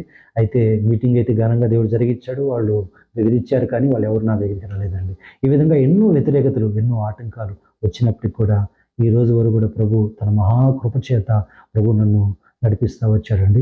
ఈ మధ్య కాలంలో ఒక చిన్న సంఘటన కూడా మీకు చెప్పాలనుకుంటా ఉన్నాను. మా యూట్యూబ్ ఛానల్ ద్వారా కూడా చిన్న పరిచయం మేము చేస్తూ ఉన్నప్పుడు నా సాక్ష్యము వర్తమానాలు విని ఒక పొదిలిలో ఒక ముస్లిం సహోదరుడు మారుమనసు పొంది కూడా తనకున్న కష్టాలను బట్టి, శ్రమలను బట్టి మరి తాను వెనక్కి వెళ్ళిపోయాడు. బాగా వెనక్కి వెళ్ళిపోయాడు. ఆ సమయంలో నిరాశతో ఉన్న సమయంలో ఇక మందిరానికి కూడా వెళ్లకుండా ఇక మరి చాలా నిరాశతో సమయంలో నా సాక్ష్యాన్ని విని తను ఎంతగానో మరి బలపరచబడి, ప్రోత్సహించబడి తను మరలా ప్రభులోకి రావటం జరిగింది. ఈ మధ్య కాలంలోనే మరలా తను పిలిచి పొదిలిలో ఒక చోట మీటింగ్ కూడా పెట్టించడం జరిగిందండి. ఈ విధంగా అనేక విధాలుగా దేవుడు నాకు అవకాశాలు ఇస్తూ ఉన్నాడు. ఆ విధంగానే ఒక స్థలంలో ఈ విధంగా నేను సాక్ష్యం చెప్తా ఉంటే ఒక ఇంట్లో అతను స్నానం చేస్తూ ఉన్నాడు. అతను మందిరానికి రాడట. వాస్తవానికి తన భార్య వాళ్ళు మాత్రమే వస్తారు. కానీ ఎప్పుడైతే ఆ సాక్ష్యం చెప్పడం మొదలుపెట్టానో ఈ ఈ సాక్ష్యం ఏదో బాగుంది అని చెప్పేసి స్నానం చేయటం ముగించేసి పరుగున వచ్చేసి మందిరంలో కూర్చున్నాడండి మరొక స్థలంలో. కనుక ఆ రోజు ఆ సాక్ష్యం ద్వారా అతను కూడా మారు మూసుకుంది. ఈరోజు ప్రభు సాక్షిగా అతను కూడా జీవిస్తూ ఉన్నాడు. ఈ విధంగా అనేక విధాలుగా ప్రభు నన్ను కూడా వాడుకుంటూ ఉన్నాడు. మరి నా చివరి వరకు ప్రభు కోసం నేను నమ్మకంగా జీవించినట్టుగా ప్రార్థన చేయండి. ఇంకొక సాక్ష్యం కూడా నేను చెప్పాలని ఆశపడతా ఉన్నాను. 2021 సంవత్సరంలో నాకు కరోనా రావటం జరిగిందండి. నేను కూడా మరణ పడకపైకి వెళ్ళాను. దాదాపుగా 7 రోజులు నేను హాస్పిటల్లో ఉండటం జరిగిందండి. మరి ఆ దినాలలో నా కోసం ఎంతోమంది సేవకులు, సంఘము, పరిశుద్ధులు ప్రార్థన చేశారు. మరి మా నాన్నగారంటే నమాజ్కి వెళ్ళేవారు కాబట్టి ఆయన అల్లాహకు ప్రార్థన చేశారు. మా తల్లిగారికి చెప్పారట, అమ్మా నువ్వు కూడా ప్రార్థన చేయి, భారంగా చేయి పెద్ద కుమారుడు కోసము అన్నప్పుడు మా అమ్మగారి హృదయంలో అప్పటికే కొంత మార్పు ఇచ్చాడండి. మా అమ్మగారు అల్లాహకు చేయలా, యేసయ్యకి మాత్రమే ప్రార్థన చేసింది. ఆమె ఏమని ప్రార్థన చేసిందంటే, అయ్యా యేసయ్య ఈ కుమారుడు నువ్వు ఎన్నుకున్నావు కదా, నీ సేవలో ఉన్నాడు కదా, నీ సేవకుడే కదా, నీ సేవకుడు చనిపోతే మరి సేవ అయిపోతుందయ్యా, మరి నీ సేవకుడు నువ్వు కాపాడుకోలేవా, కాపాడమని ఆమె కన్నీటితో ప్రార్థన చేసిందంట యేసయ్యకి. అయితే ఆమె ప్రార్థన కూడా దేవుడు విన్నాడు. అనేకుల పరిశుద్ధుల ప్రార్థనలు దేవుడు విన్నాడు. నేను అద్భుతంగా స్వస్థపరచబడి మరలా మరి సజీవంగా నేను హాస్పిటల్ నుంచి ఇంటికి రావడం జరిగింది. నేను బయటకు వచ్చిన తర్వాత మరి ఈ సంఘటన అంతా కూడా నా భార్యతో మా తల్లిగారు పంచుకోవడం జరిగింది. ఆ విధంగా మా తల్లిగారు హృదయంలో కూడా దేవుడు విశ్వాసాన్ని పుట్టించాడు. మరి చెల్లి కూడా ఆ విధంగానే ప్రార్థన చేసుకుంటూ ఉంది. ప్రార్థన చేయండి దయచేసి. మరి ప్రభువు రాకడ వరకు నేను నమ్మకంగా ఈ సేవను నేను కొనసాగించాలని ఆశపడుతూ ఉన్నాను. అలాగే మా ముస్లిం ప్రజల కోసం కూడా మరి నేను భారంగా ప్రార్థన చేస్తూ ఉన్నాను. దేవుడు వాళ్ళ హృదయాల్లో కూడా కార్యం చేయనట్టుగా దయచేసి మీరు కూడా ప్రార్థన చేయండి. ముస్లిం ప్రజలంటే అందరూ కూడా మరి చాలా కఠినమైన వారు, వ్యతిరేకమైన వారు, ఉగ్రవాదులు అనుకునేవాళ్ళు లేకపోలేదు. చూడండి వారు కూడా మానవులే అండి. వారి పట్ల కూడా దేవునికి ఒక సంకల్పం ఉంది, భారం ఉంది. యేసయ్య వారి కోసం కూడా ప్రాణం పెట్టాడు, రక్తం కార్చాడు. సత్యం ఏమిటో తెలియక వారు అసత్యములో ఉన్నారు. వారు అదే సత్యం అనుకుంటూ దాంట్లోనే కొనసాగుతూ ఉన్నారు. వారి హృదయాల్లో కూడా నెమ్మది లేని స్థితి, నిరీక్షణ లేని స్థితి ఉన్నది. అయితే వారు బయటపడట్లేదు. అయితే మనం వారి కోసం ప్రార్థించి మరి వారికి కూడా సత్యాన్ని మనం మరి ప్రకటించినప్పుడు ఏదో ఒక రోజు వాళ్ళ హృదయంలో కూడా దేవుడు కార్యం చేయగలడు. ప్రపంచంలో ఎంతోమంది క్రైస్తవుల తర్వాత ఎక్కువ జనాభా కలిగిన వారు ముస్లిం ప్రజలే. మన దేశంలో కూడా ఎంతోమంది ముస్లిం ప్రజలు ఉన్నారు. కనుక వారి కోసం మనం భారంగా ప్రార్థన చేద్దాం. వాళ్ళని అసహించుకోవద్దు, దయచేసి వారిని కూడా ప్రేమించండి, వారికి సువార్త ప్రకటించండి. అన్నిటికంటే ఆ యొక్క క్రీస్తు యొక్క మాదిరిని, ప్రేమను మీరు చూపించండి. దేవుడు ఏదో ఒక రోజు వారి కన్నులు కూడా దేవుడు తెరుస్తాడు. దేవుడు ఈరోజు నాకు మంచి ఆత్మీయురాలైన భార్యని ఇచ్చాడు సేవలో. అలాగే 2 కుమారులు ఇచ్చాడండి. పెద్దవాడు ఇంటర్ చదువుతున్నాడు, చిన్నవాడు మరి 9th చదువుతా ఉన్నాడు. వారు కూడా, పెద్దవాడు మారుమనసు పొందాడు, బాప్తిస్మం కూడా తీసుకున్నాడు, సేవలో సహకరిస్తుంటాడు. చిన్నవాడు మరి ఇంకా పూర్తి మారుమనసులకు రాలేదు, అయితే ప్రార్థన చేసుకుంటూ ఉంటాడు, చక్కగా వాయిద్యాలు వాయిస్తూ ఉంటాడు. ఇంకా మారుమనసులకు వచ్చేటట్టుగా ప్రార్థన చేయండి. ఇటువైపు మా అత్తగారి తరపున బంధువులు చాలామంది మారుమనసు పొందారండి. చాలామంది మరి ప్రభు మందిరానికి కూడా వస్తూ ఉన్నారు. మా అత్తగారు నేను వివాహం కాకమునుపు అనుకున్నది, ఈ అబ్బాయికి వివాహం ఇస్తే, మన అమ్మాయిని ఇస్తే ఎన్నో కష్టాలు పడుతుందని అనుకుంది. వివాహం అయిన తర్వాత దేవుడు మమ్మల్ని ఎంతగానో దీవించటము, మరి మా మా పరిచయను ఆమె చూసింది. ఈరోజు ఆమె ఎంతో సంతోషంగా ఉంది. అయ్యా, మాకు అందరూ 3 కుమార్తెలే, కానీ ఈరోజు చక్కటి కుమారుడు లాంటి మరి అల్లుని దేవుడు మాకు ఇచ్చాడు అని ఆమె ఎంతో సంతోషిస్తూ ఉంటుంది. అలాగే నా భార్య యొక్క మరి పెద్దక్క, చిన్న చెల్లి యొక్క భర్తలు కూడా మారుమనసు పొందారు. వారందరూ కూడా ప్రభువులో ఉన్నారు. ప్రభు పరిచయంలో వారు కూడా సహకరిస్తూ ఉంటారు. కాబట్టి ఈ విధంగా మరి మా కుటుంబీకుల కోసం, రక్షణ కోసం కూడా ప్రార్థన చేయండి. నా కోసం, నా కుటుంబం కోసం, పరిచయం కోసం కూడా ప్రార్థన చేయండి. ఇంతటితో ఈ సాక్ష్యాన్ని ముగిస్తూ ఉన్నాను. Praise the lord. చాలా వందనాలు బ్రదర్, చక్కని సాక్ష్యాన్ని మాతో పంచుకున్నారు. చాలా వందనాలు బ్రదర్. దేవుడి సాక్ష్యాన్ని దీవించి ఆశీర్వదించును గాక. బ్రదర్, మిమ్మల్ని కొన్ని ప్రశ్నలు అడుగుతాను బ్రదర్. మీరు రక్షణ పొందక మునుపు చాలా నిష్టగా మీరు భక్తి చేసేవారని చెప్పారు. సో నమాజ్ చేసేవారు, ఖురాన్ చదివేవారు, అలాగే రంజాన్లో ఉపవాసాలు ఉండేవారు. సో నమాజ్ కూడా చేసేవారు. కానీ మీకు మీరు ఒక మాట అన్నారు, ఒక దూరం, నా ప్రార్థన అసలు అల్లా దేవుడు వింటున్నాడా, నా ప్రార్థన వినబడుతుందా, ఆయనకి నా విషయంలో పట్టింపు ఉందా అని మీకు ఒక దూరం, ఒక ఎడబాటు అనేది నా ఫీలింగ్ కలిగింది కదా బ్రదర్. మరి ఇప్పుడు రక్షింపబడిన తర్వాత ఎప్పుడైతే మీరు యేసుక్రీస్తు ప్రభువుకి ప్రార్థన చేస్తున్నారో, సో అప్పుడు చేస్తున్న నమాజ్కి ఇప్పుడు చేస్తున్న ప్రార్థనకి మీరు ఏ తేడా గమనించారు బ్రదర్? బైబిల్లో ఒక మాట ఉంది, దూరస్థులమైన మనలను యేసుక్రీస్తు రక్తం ద్వారా ఆయన సమీపస్తులుగా చేశాడని. యేసు ప్రభు సెలవులో చేసిన బలియాగాన్ని బట్టి, ఆయన యొక్క ప్రాయశ్చిత్తార్థాన్ని బట్టి, ఆయన రక్తాన్ని బట్టి తండ్రి అయిన దేవునితో, లేకపోతే సృష్టికర్త అయిన దేవునితో గొప్ప సహవాసం కలిగింది. బైబిల్ చెప్తా ఉంది, మన సహవాసం అయితే తండ్రితోనూ ఆయన కుమారుడైన యేసుక్రీస్తుతోనూ. ఇది కేవలం ప్రభు అయిన యేసుక్రీస్తు రక్తము ద్వారా, ఆయన రక్తమునందరి విశ్వాసం ద్వారా నేను పొందుకున్న పాప క్షమాపణను బట్టి నేను ఉచితంగా నేను నీతిమంతునిగా తీర్చబడి, ఏ రోజైతే నేను నా పాపం కొరకై పశ్చాత్తాపడి యేసుక్రీస్తుని రక్షణగా అంగీకరించినాను, ఆ రోజు నుంచి నాకు యేసుక్రీస్తుతోనూ ఆయన యొక్క తండ్రి అయిన మరి తండ్రి అయిన దేవునితోనూ నాకు సహవాసం ఏర్పడింది. ఆయన ఎంతో నాకు దగ్గరగా ఉన్నట్టు అనిపించింది. యేసుక్రీస్తునందున వారు నూతన సృష్టి అని దేవుని వాక్యం సెలవిస్తుంది. నా బాహ్య సంబంధమైన దేహము పరిస్థితులు మారి నా హృదయ సంబంధమైన స్థితిని మార్చాడు. ఆయన ఎంతో నాకు సమీపంగా ఉన్నట్టు నాకు తెలిసింది. ఆ రోజు నుంచి నాకే డౌట్ లేదండి. నాకు ఏ సమస్య వచ్చినా, ఏ కష్టం వచ్చినా ఒక తండ్రి దగ్గరికి వెళ్తాను. అందుకని యేసుప్రభు ప్రార్థన నేర్పించాడు, పరలోకమందున్న మా తండ్రి. ఒకప్పుడు నాకు ఆయన తండ్రి కాడు, ఆయన దేవుడు, ఆయన సృష్టికర్త, ఆయన గొప్పవాడు. ఆయనతో నాకున్న సంబంధము చాలా దూరంగా అనిపించేది. ఆయన సృష్టికర్త, లేకపోతే ఆయన ఒక యజమానుడు, నేను ఒక దాసుని, మామూలు వ్యక్తిని మాత్రమే. కానీ ఎప్పుడైతే యేసుక్రీస్తునందు విశ్వాసం నుంచి నా పాపల కొరకే పశ్చాత్తాపడ్డాను, నేను ఆయన అంగీకరించాను. ఇప్పుడు యేసుక్రీస్తు ద్వారా ఆ దేవుడు నాకు తండ్రి అయ్యాడు. కాబట్టి యేసుప్రభు అదే నేర్పించాడు. ఆ గొప్ప తండ్రికి బిడ్డకున్న సంబంధం అన్నమాట. ఆ గొప్ప సామీప్యత నేను 30 సంవత్సరాలుగా అనుభవించగలుగుతా ఉన్నాను. చాలా సంతోషం బ్రదర్, చక్కని ఆత్మీయ సమాధానాన్ని ఇచ్చారు. ఇంకోటి, మీరు నమాజ్ చేస్తున్న సమయంలో కానీ, రంజాన్లో ఉపవాసం ఉన్నప్పుడు కానీ దేవునికి ఎక్కువ దగ్గర అవ్వాలని మీరు ఎక్కువ ప్రయాసపడినట్టు మాకు అర్థమవుతుంది. సో ఎంత మీరు దేవునికి దగ్గర అవ్వాలనుకున్నా మీకు దేవుడు అంటే ఆయన ఎక్కడో పరలోకంలో ఉన్నాడు, నా ప్రార్థన ఆయన వరకు వెళ్తుందా లేదా, అసలు ఆయన మాట్లాడతాడా అని మీకు ఒక సందేహం, ఎప్పుడు అంత ఇంటిమేట్ రిలేషన్ లేదు మీకు అల్లా దేవుడికి. మీరు మారు మనసు పొందకముందు, మారు మనసు పొందిన తర్వాత మరి మీ సాక్ష్యం వింటే మీరు ఎన్నోసార్లు దేవుని స్వరాన్ని విన్నారు కదా బ్రదర్?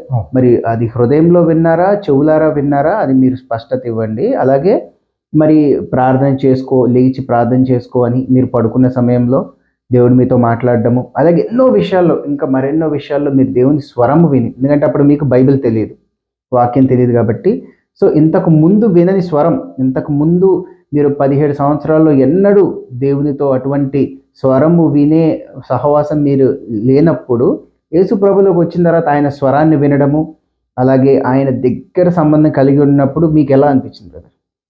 చాలా తేడా అనిపించిందండి. నేను యేసుక్రీస్తునందు విశ్వాసం ఉంచిన తర్వాత, ముఖ్యంగా నేను రేడియోలో సువార్త విన్న తర్వాత, నేను విన్న వాక్యము, ప్రయాసపడి భారం మోసుకుంటున్న సమస్త జనులారా నా ఎద్దుకు రండి, నేను మీకు విశ్రాంతి కలగజేతును. ఆ మాటను ప్రభు పదే పదే జ్ఞాపకం చేసేవారు. అంటే మన చెవులకు వినపడే స్వరం కాదు, కానీ దేవుని యొక్క ఆత్మస్వరం అది నాకు వినపడతా ఉండేది. అంటే ఈ చెవులకు వినపడతాను చెప్పలేదు, మారుమ్రోగుతూ ఉండేది అనమాట. నాకు ఎవరో మాట్లాడుతున్నట్టుగా అనిపించేది అనమాట. అంటే రక్షించబడక మునిపే, అంటే ఆ వాక్యం విన్న తర్వాత నుంచే ప్రభు నాతో మాట్లాడటం ఆ విధంగా మొదలుపెట్టాడు. ఆ తర్వాత నేను రక్షించబడిన తర్వాత నా హృదయంలో ఆ నిశ్చయిత సమాధానం నేను పొందుకున్న తర్వాత నుంచి ఇంకా స్పష్టంగా దేవుని ఆత్మస్వరము, అలాగే దేవుని వాక్య స్వరం, దేవుని వాక్యం ద్వారా చదువుతున్నప్పుడు దేవుడు మాట్లాడే స్వరం ఒకటి, అయితే దేవుని ఆత్మస్వరం అనమాట. నా దగ్గర బైబిల్ లేకపోయినా పరిశుద్ధాత్మ దేవుడు నాతో మాట్లాడాడు. నా గొర్రెలు నా స్వరం వినును అని యేసు ప్రభు కూడా చెప్తాడు. కొన్ని లెక్కలేని సార్లు ఈ 30 సంవత్సరాల్లో నేను యేసు ప్రభు స్వరం ఆ దేవుని ఆత్మ ద్వారా వినటము జరిగింది. నేను ఎప్పుడైతే నా కష్టాలు శ్రమలను బట్టి నేను బయటకు వచ్చి ఏడుస్తూ ఉన్నప్పుడు కూడా ప్రభు మాట్లాడు, నువ్వు ఇంటికి వెళ్ళు, నా కొరకు నువ్వు అనేక శ్రమలు అనుభవించాలి. దేవుని ఆత్మస్వరం ద్వారా దేవుడు మాట్లాడాడు. అలాగే నేను నా కష్టాల్లో శ్రమల్లో ఆ ప్రారంభ దినాల్లో ఏడుస్తున్నప్పుడు, నేను నీ కొరకు నా ప్రాణం పెట్టాను, రక్తం కాచాను, నువ్వు నా కొరకు ఏం చేసావు? దేవుని ఆత్మస్వరమే. దేవుని ఆత్మస్వరము నిజంగా దేవునితో మనకు సంబంధం ఉన్నప్పుడు చాలా స్పష్టంగా మనకు అర్థమవుతుందండి. అలాగే నేను పరిచయలోకి వచ్చిన తర్వాత కూడా లెక్కలేని సార్లు దేవుడు నాతో మాట్లాడాడు. ఒకసారి నేను కూర్చొని ఒక స్థలంలో నేను ఒక ఆత్మీయ పుస్తకం చదువుతూ ఉన్నాను. అది మెట్ట మధ్యాహ్న సమయము, ఊరికి వెలుపలది. అయితే ఒక చెట్టు నీడనమాట, అది ఒక అరుగు పొడి ఉంది అక్కడ, మధ్యలో రోడ్డు అనమాట. ఈలోపు ఇద్దరు యవనస్తులు సైకిల్ మీద వెళ్తా నా పక్కన వచ్చి కూర్చున్నారండి. నేను ఆ ఆత్మీయ పుస్తకాన్ని చదువుతున్నాను. నా హృదయం నుంచి ప్రభు మాట్లాడుతూ ఉన్నాడు. వాళ్ళిద్దరికి సువార్త చెప్పు అంటున్నాడు. వాళ్ళు వచ్చారు, వెళ్ళిపోతారు కదా అంటే, లేదు వాళ్ళకి సువార్త చెప్పు, నేను నీకు సమయం ఇచ్చాను అన్నాడు. వెంటనే ఆ పుస్తకాన్ని మూసేసి వాళ్ళకి యేసయ్య గురించి సువార్త చెప్పడం జరిగిందండి. వాళ్ళు విన్నారు, ఆ తర్వాత వాళ్ళ దారిని వాళ్ళు వెళ్ళిపోయారు. నా హృదయంలో ఎంతో గొప్ప నిశ్చయిత. ఇలా ఎన్నోసార్లు. ఇంకొక సంఘటన కూడా చెప్తాను. ఈ మధ్య కాలంలోనే నేను గోళ్లపాడులో సేవ చేస్తానండి. గోళ్లపాడు నుంచి నర్సరావుపేట నాకున్న బైక్ మీద వెళ్తా ఉన్నాను. అది ఆదివారపు సాయంకాల సమయం అనమాట. ఉదయకాలం ఆరాధన అయిపోయిందండి. సాయంకాలం వెళ్తా నేను ప్రార్థన చేసుకుంటా, అంటే మనసులోని ఇలాగా ప్రార్థన చేసుకుంటా బైక్ నడుపుతూ ఉన్నాను. ప్రభువా, ఇప్పుడు నేను ఎవరికైనా సువార్త చెప్పాలా? ఎవరైనా అవసరతలో ఉన్నారా? ప్రభు నాకు చెప్పయ్యా అన్నానండి. నా హృదయంలో ఉంచి ప్రభు నాతో మాట్లాడుతున్నాడు. పక్కన చూడు అన్నాడు. నేను బైక్ మీద వెళ్తానున్నాను, ఇటు పక్కకు చూశానండి. చూడగానే ఒక వెహికల్, మినీ వెహికల్ అనమాట, ఆగి ఉందండి. ఆ పక్కన చిన్న కుర్చీలు వేసుకొని కూర్చొని ఉన్నారండి. వాళ్ళందరూ కూడా ఒక 7-8 మంది కూర్చున్నారు. నువ్వు వాళ్ళ దగ్గరికి వెళ్ళు, సువార్త చెప్పు అన్నాడు. అంటే అటు చూడు అన్నాడు. అటు చూడగానే మళ్ళీ ప్రభు అన్నాడు, వెళ్ళి సువార్త చెప్పు వాళ్ళకి అన్నాడు. వెంటనే కొంచెం దూరం వెళ్ళిన తర్వాత, అంటే అప్పటికే కొంచెం దాటిలేను, మళ్ళీ టర్నింగ్ తిప్పేసి వెళ్ళి వాళ్ళ దగ్గర కూర్చొని ఉన్నారండి. వాళ్ళు వాస్తవానికి మహారాష్ట్రకు సంబంధించిన వాళ్ళు. జస్ట్ అక్కడ కొద్ది రోజులు ఉండి ఆ తర్వాత మళ్ళీ తమిళనాడు వెళ్తున్నారంట. కనుక వాళ్ళు ఆ విధంగా ట్రావెల్ చేస్తూ ఉంటారన్నమాట. కనుక వాళ్ళకి హిందీ భాషలో నేను సువార్త చెప్పడం జరిగింది. వాళ్ళు చాలా హృదయంలో ఆనందించారండి. నా మాటలు విన్నారు, ప్రార్థన చేయించుకున్నారు. నేను భూమి మీద మరల వాళ్ళని భూమి మీద కలుసుకుంటాను లేదు నాకు తెలియదు, కానీ ఒకరోజు వాళ్ళని పరలోకం కలుసుకుంటానని నేను చెప్పగలనండి. అనేక సందర్భాల్లో లెక్కలేని సార్లు దేవుని యొక్క ఆత్మస్వరాన్ని నేను విన్నానండి. ఇంకో సందర్భం కూడా మీకు చెప్తాను. నా ప్రారంభ దినాల్లో కూడా అప్పుడు పూర్తికాల సేవలోకి రాకపోయినా సేవలు సహకరిస్తూ ఉండేవాడిని. ఒకరోజు మరి దేవుని మందిరంలో ఆరాధన వర్తమానము చెప్పవలసి ఉన్నది. ఆ రోజు సేవకులు నాకు ముందే చెప్పారు, ఈరోజు నువ్వు ఆరాధన వర్తమానం ఇవ్వాలంటే. ఆ రోజు ప్రిపేర్ అయ్యాను, కానీ ఆ రోజు వచ్చేసరికి ఎందుకు నా హృదయంలో నాకు మనసు లేక నేను ఈరోజు ఆరాధన వర్తమానం చెప్పలేను పాస్టర్ గారిని చెప్పాను. సరేలేగా, నీకు ఇష్టం లేకపోతే వదిలే అన్నాడు. ఈలోపు ఆరాధన స్టార్ట్ అయిందండి. పాటలు పాడుతూ ఉన్నారు అందరూ. మరి ఆరాధన వర్తమానం నేను చెప్పాను కదా, పాస్టర్ గారు చెప్తామని చెప్పారు కదా, చెప్పమని చెప్పాను కదా. అయితే ఈ లోపు నేను అక్కడ పాటలు పాడుతూ ఉండగానే నా హృదయంలోంచి ప్రభు స్వరం వినపడతా ఉంది. ఇప్పుడు నువ్వు వెళ్ళి ఆరాధన వర్తమానం ఇవ్వాలి అంటే, అదేంటి ప్రభు, నేను చెప్పాను కదా పాస్టర్ గారికి ఆరాధన వర్తమానం ఇవ్వలేని చెప్పాను కదా. నేను మరి చెప్పిన తర్వాత మళ్ళీ చెప్పమంటారు ఏమిటంటే, లేదు ఇప్పుడు నువ్వు లేచి నిలబడి ఆరాధన వర్తమానం ఇవ్వాలి అని చెప్పారు. కనుక నా హృదయం నేనంటే వెంటనే లేచి నేనేం చెప్పలేదు, కానీ అయితే ఆరాధన వర్తమానం ఇవ్వటానికి పాస్టర్ గారు లేచారండి. కానీ ఆయన ఆరాధన వర్తమానము ఇవ్వటానికి తనకు స్వేచ్ఛ దొరకలేదు. ఒక్క మాట కూడా చెప్పలేకపోయారు. ఆయన హృదయంలో ఉన్న బలమైన ప్రేమను బట్టి ఇప్పుడు సహోదరు మీరెవరు వచ్చి ఆరాధన వర్తమానం ఇస్తారని చెప్పాడు. అంటే ప్రభు నాతో ఏం మాట్లాడాడో అదే అక్కడ కన్ఫర్మ్ అయింది. సరే, అనేక సార్లు నేను ఒక వాక్యం చెప్పడానికి ఆదివారం పుల్పిట్ మీద నిలబడినప్పుడు కొన్ని సందర్భాల్లో ప్రభు యొక్క ఆత్మస్వరం ఈరోజు ఈ వాక్యం కాదు అని నా మనసులో ఒక బలమైన వర్తమానం అప్పటికప్పుడే ఇచ్చేవాడు. ఇది చెప్పని వాడు.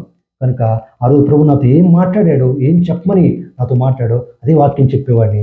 దేవుడు సంఘంతో మాట్లాడేవాడు. ఇలా లెక్కలేని సార్లు దేవుడు నాతో మాట్లాడుతూ వచ్చాడు. చాలా సంతోషం బ్రదర్, చాలా చక్కని సమాధానం ఇచ్చారు. ఎందుకంటే మీ సాక్ష్యంలో కూడా గమనిస్తే దేవుడు ఎక్కడో పరలోకంలో ఉన్నాడు, నా ప్రార్థన ఆయనకు వెళ్తుందా, ఆయన అసలు నన్ను చూస్తున్నాడా, నన్ను పట్టించుకుంటున్నాడా అన్న స్థితి నుంచి మీరు దేవుని స్వరం వినడము, మళ్ళీ మీరు ఆయనకి సమాధానం ఇవ్వడము, దానికి మళ్ళీ దేవుడు మీతో మాట్లాడటము, అది స్పష్టత చేయడము, నిజంగా ఇటువంటి చక్కని సంభాషణ మీరు దేవునితో కలిగి ఉండడం అనేది మేము కూడా ఆత్మీయంగా బలపడుతున్నాం బ్రదర్. మేము కూడా మా జీవితాల్లో ఇటువంటి అనుభవం మాకు కూడా రావాలని ప్రార్థిస్తూ ఉంటాము. అలాగే మీరు ఒక మాట అన్నారు, యవనంగా ఉన్నప్పుడు మీరు కొత్తగా అప్పుడే రక్షింపడుతున్నప్పుడు నువ్వు పాపివి అని అన్నప్పుడు మీలో నేనేమి అర్హత చేయలేదు, వ్యభిచారం చేయలేదు, లేదా చెడు అలవాట్లు నాకు లేవు, సో నేను ఎలా పాపినవుతాను అని మీలో ఒక ప్రశ్న వచ్చింది కదా బ్రదర్. సో మరి యేసుక్రీస్తు ప్రభువుని నమ్ముకున్న తర్వాత మరి మీకు పాపం అంటే ఏంటో ఎలా అర్థమైంది, అలాగే మీలో ఏమేమి మార్పులు మీరు గమనించారు? ఒకటి, బాహ్య సంబంధమైన పాపాలే పాపం కాదండి. ఒకటి, మన మనస్సాక్షి దోషారోపణ చేస్తూ ఉంటుంది. నేను క్రియల్లో నేను చేయనటువంటి పాపాలు, తాగుడు కావచ్చు, చుట్టా బీడీ సిగరెట్ కావచ్చు, వ్యభిచారం కావచ్చు, నేను క్రియల్లో ఎప్పుడు చేయలేదండి. అయితే నా ఆలోచనలో తప్పిపోయిన సందర్భాలు, నేను కూడా ఒక యవనస్తుని కాబట్టి నా ఆలోచనలో తప్పిపోయిన సందర్భాలు ఉన్నాయి. కొన్నిసార్లు నా చూపుల్లో కూడా తప్పిపోయిన సందర్భాలు ఉన్నవి. అయితే నా మనస్సాక్షి విధంగా దోషారోపణ చేస్తున్నా. అయితే బయటికి అంటే అందరూ నన్ను మెచ్చుకుంటూ ఉన్నారు, అంటే కావాలని కూడా నేను చేయలేదండి. ఇష్టపూర్వకంగా చేసినవి కూడా కావవి.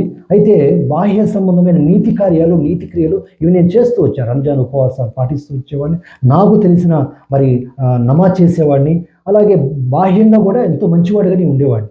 అయినప్పటికీ నా నీతి క్రియలన్నీ మురికి గుడ్డల వంటివే అని వాక్యం చెప్తుంది. ఒకటైతే, రెండోది, ఎప్పుడైతే నేను నా స్నేహితుని ఇంట్లో గదిలో మోకరించి వాక్యం విన్న తర్వాత హృదయ ప్రేరేపణను బట్టి మోకరించి నేను ప్రార్థన చేస్తూ ఉన్నాను, నా హృదయంలోకి రండి ప్రభువా, నాకు శాంతినిమ్మని.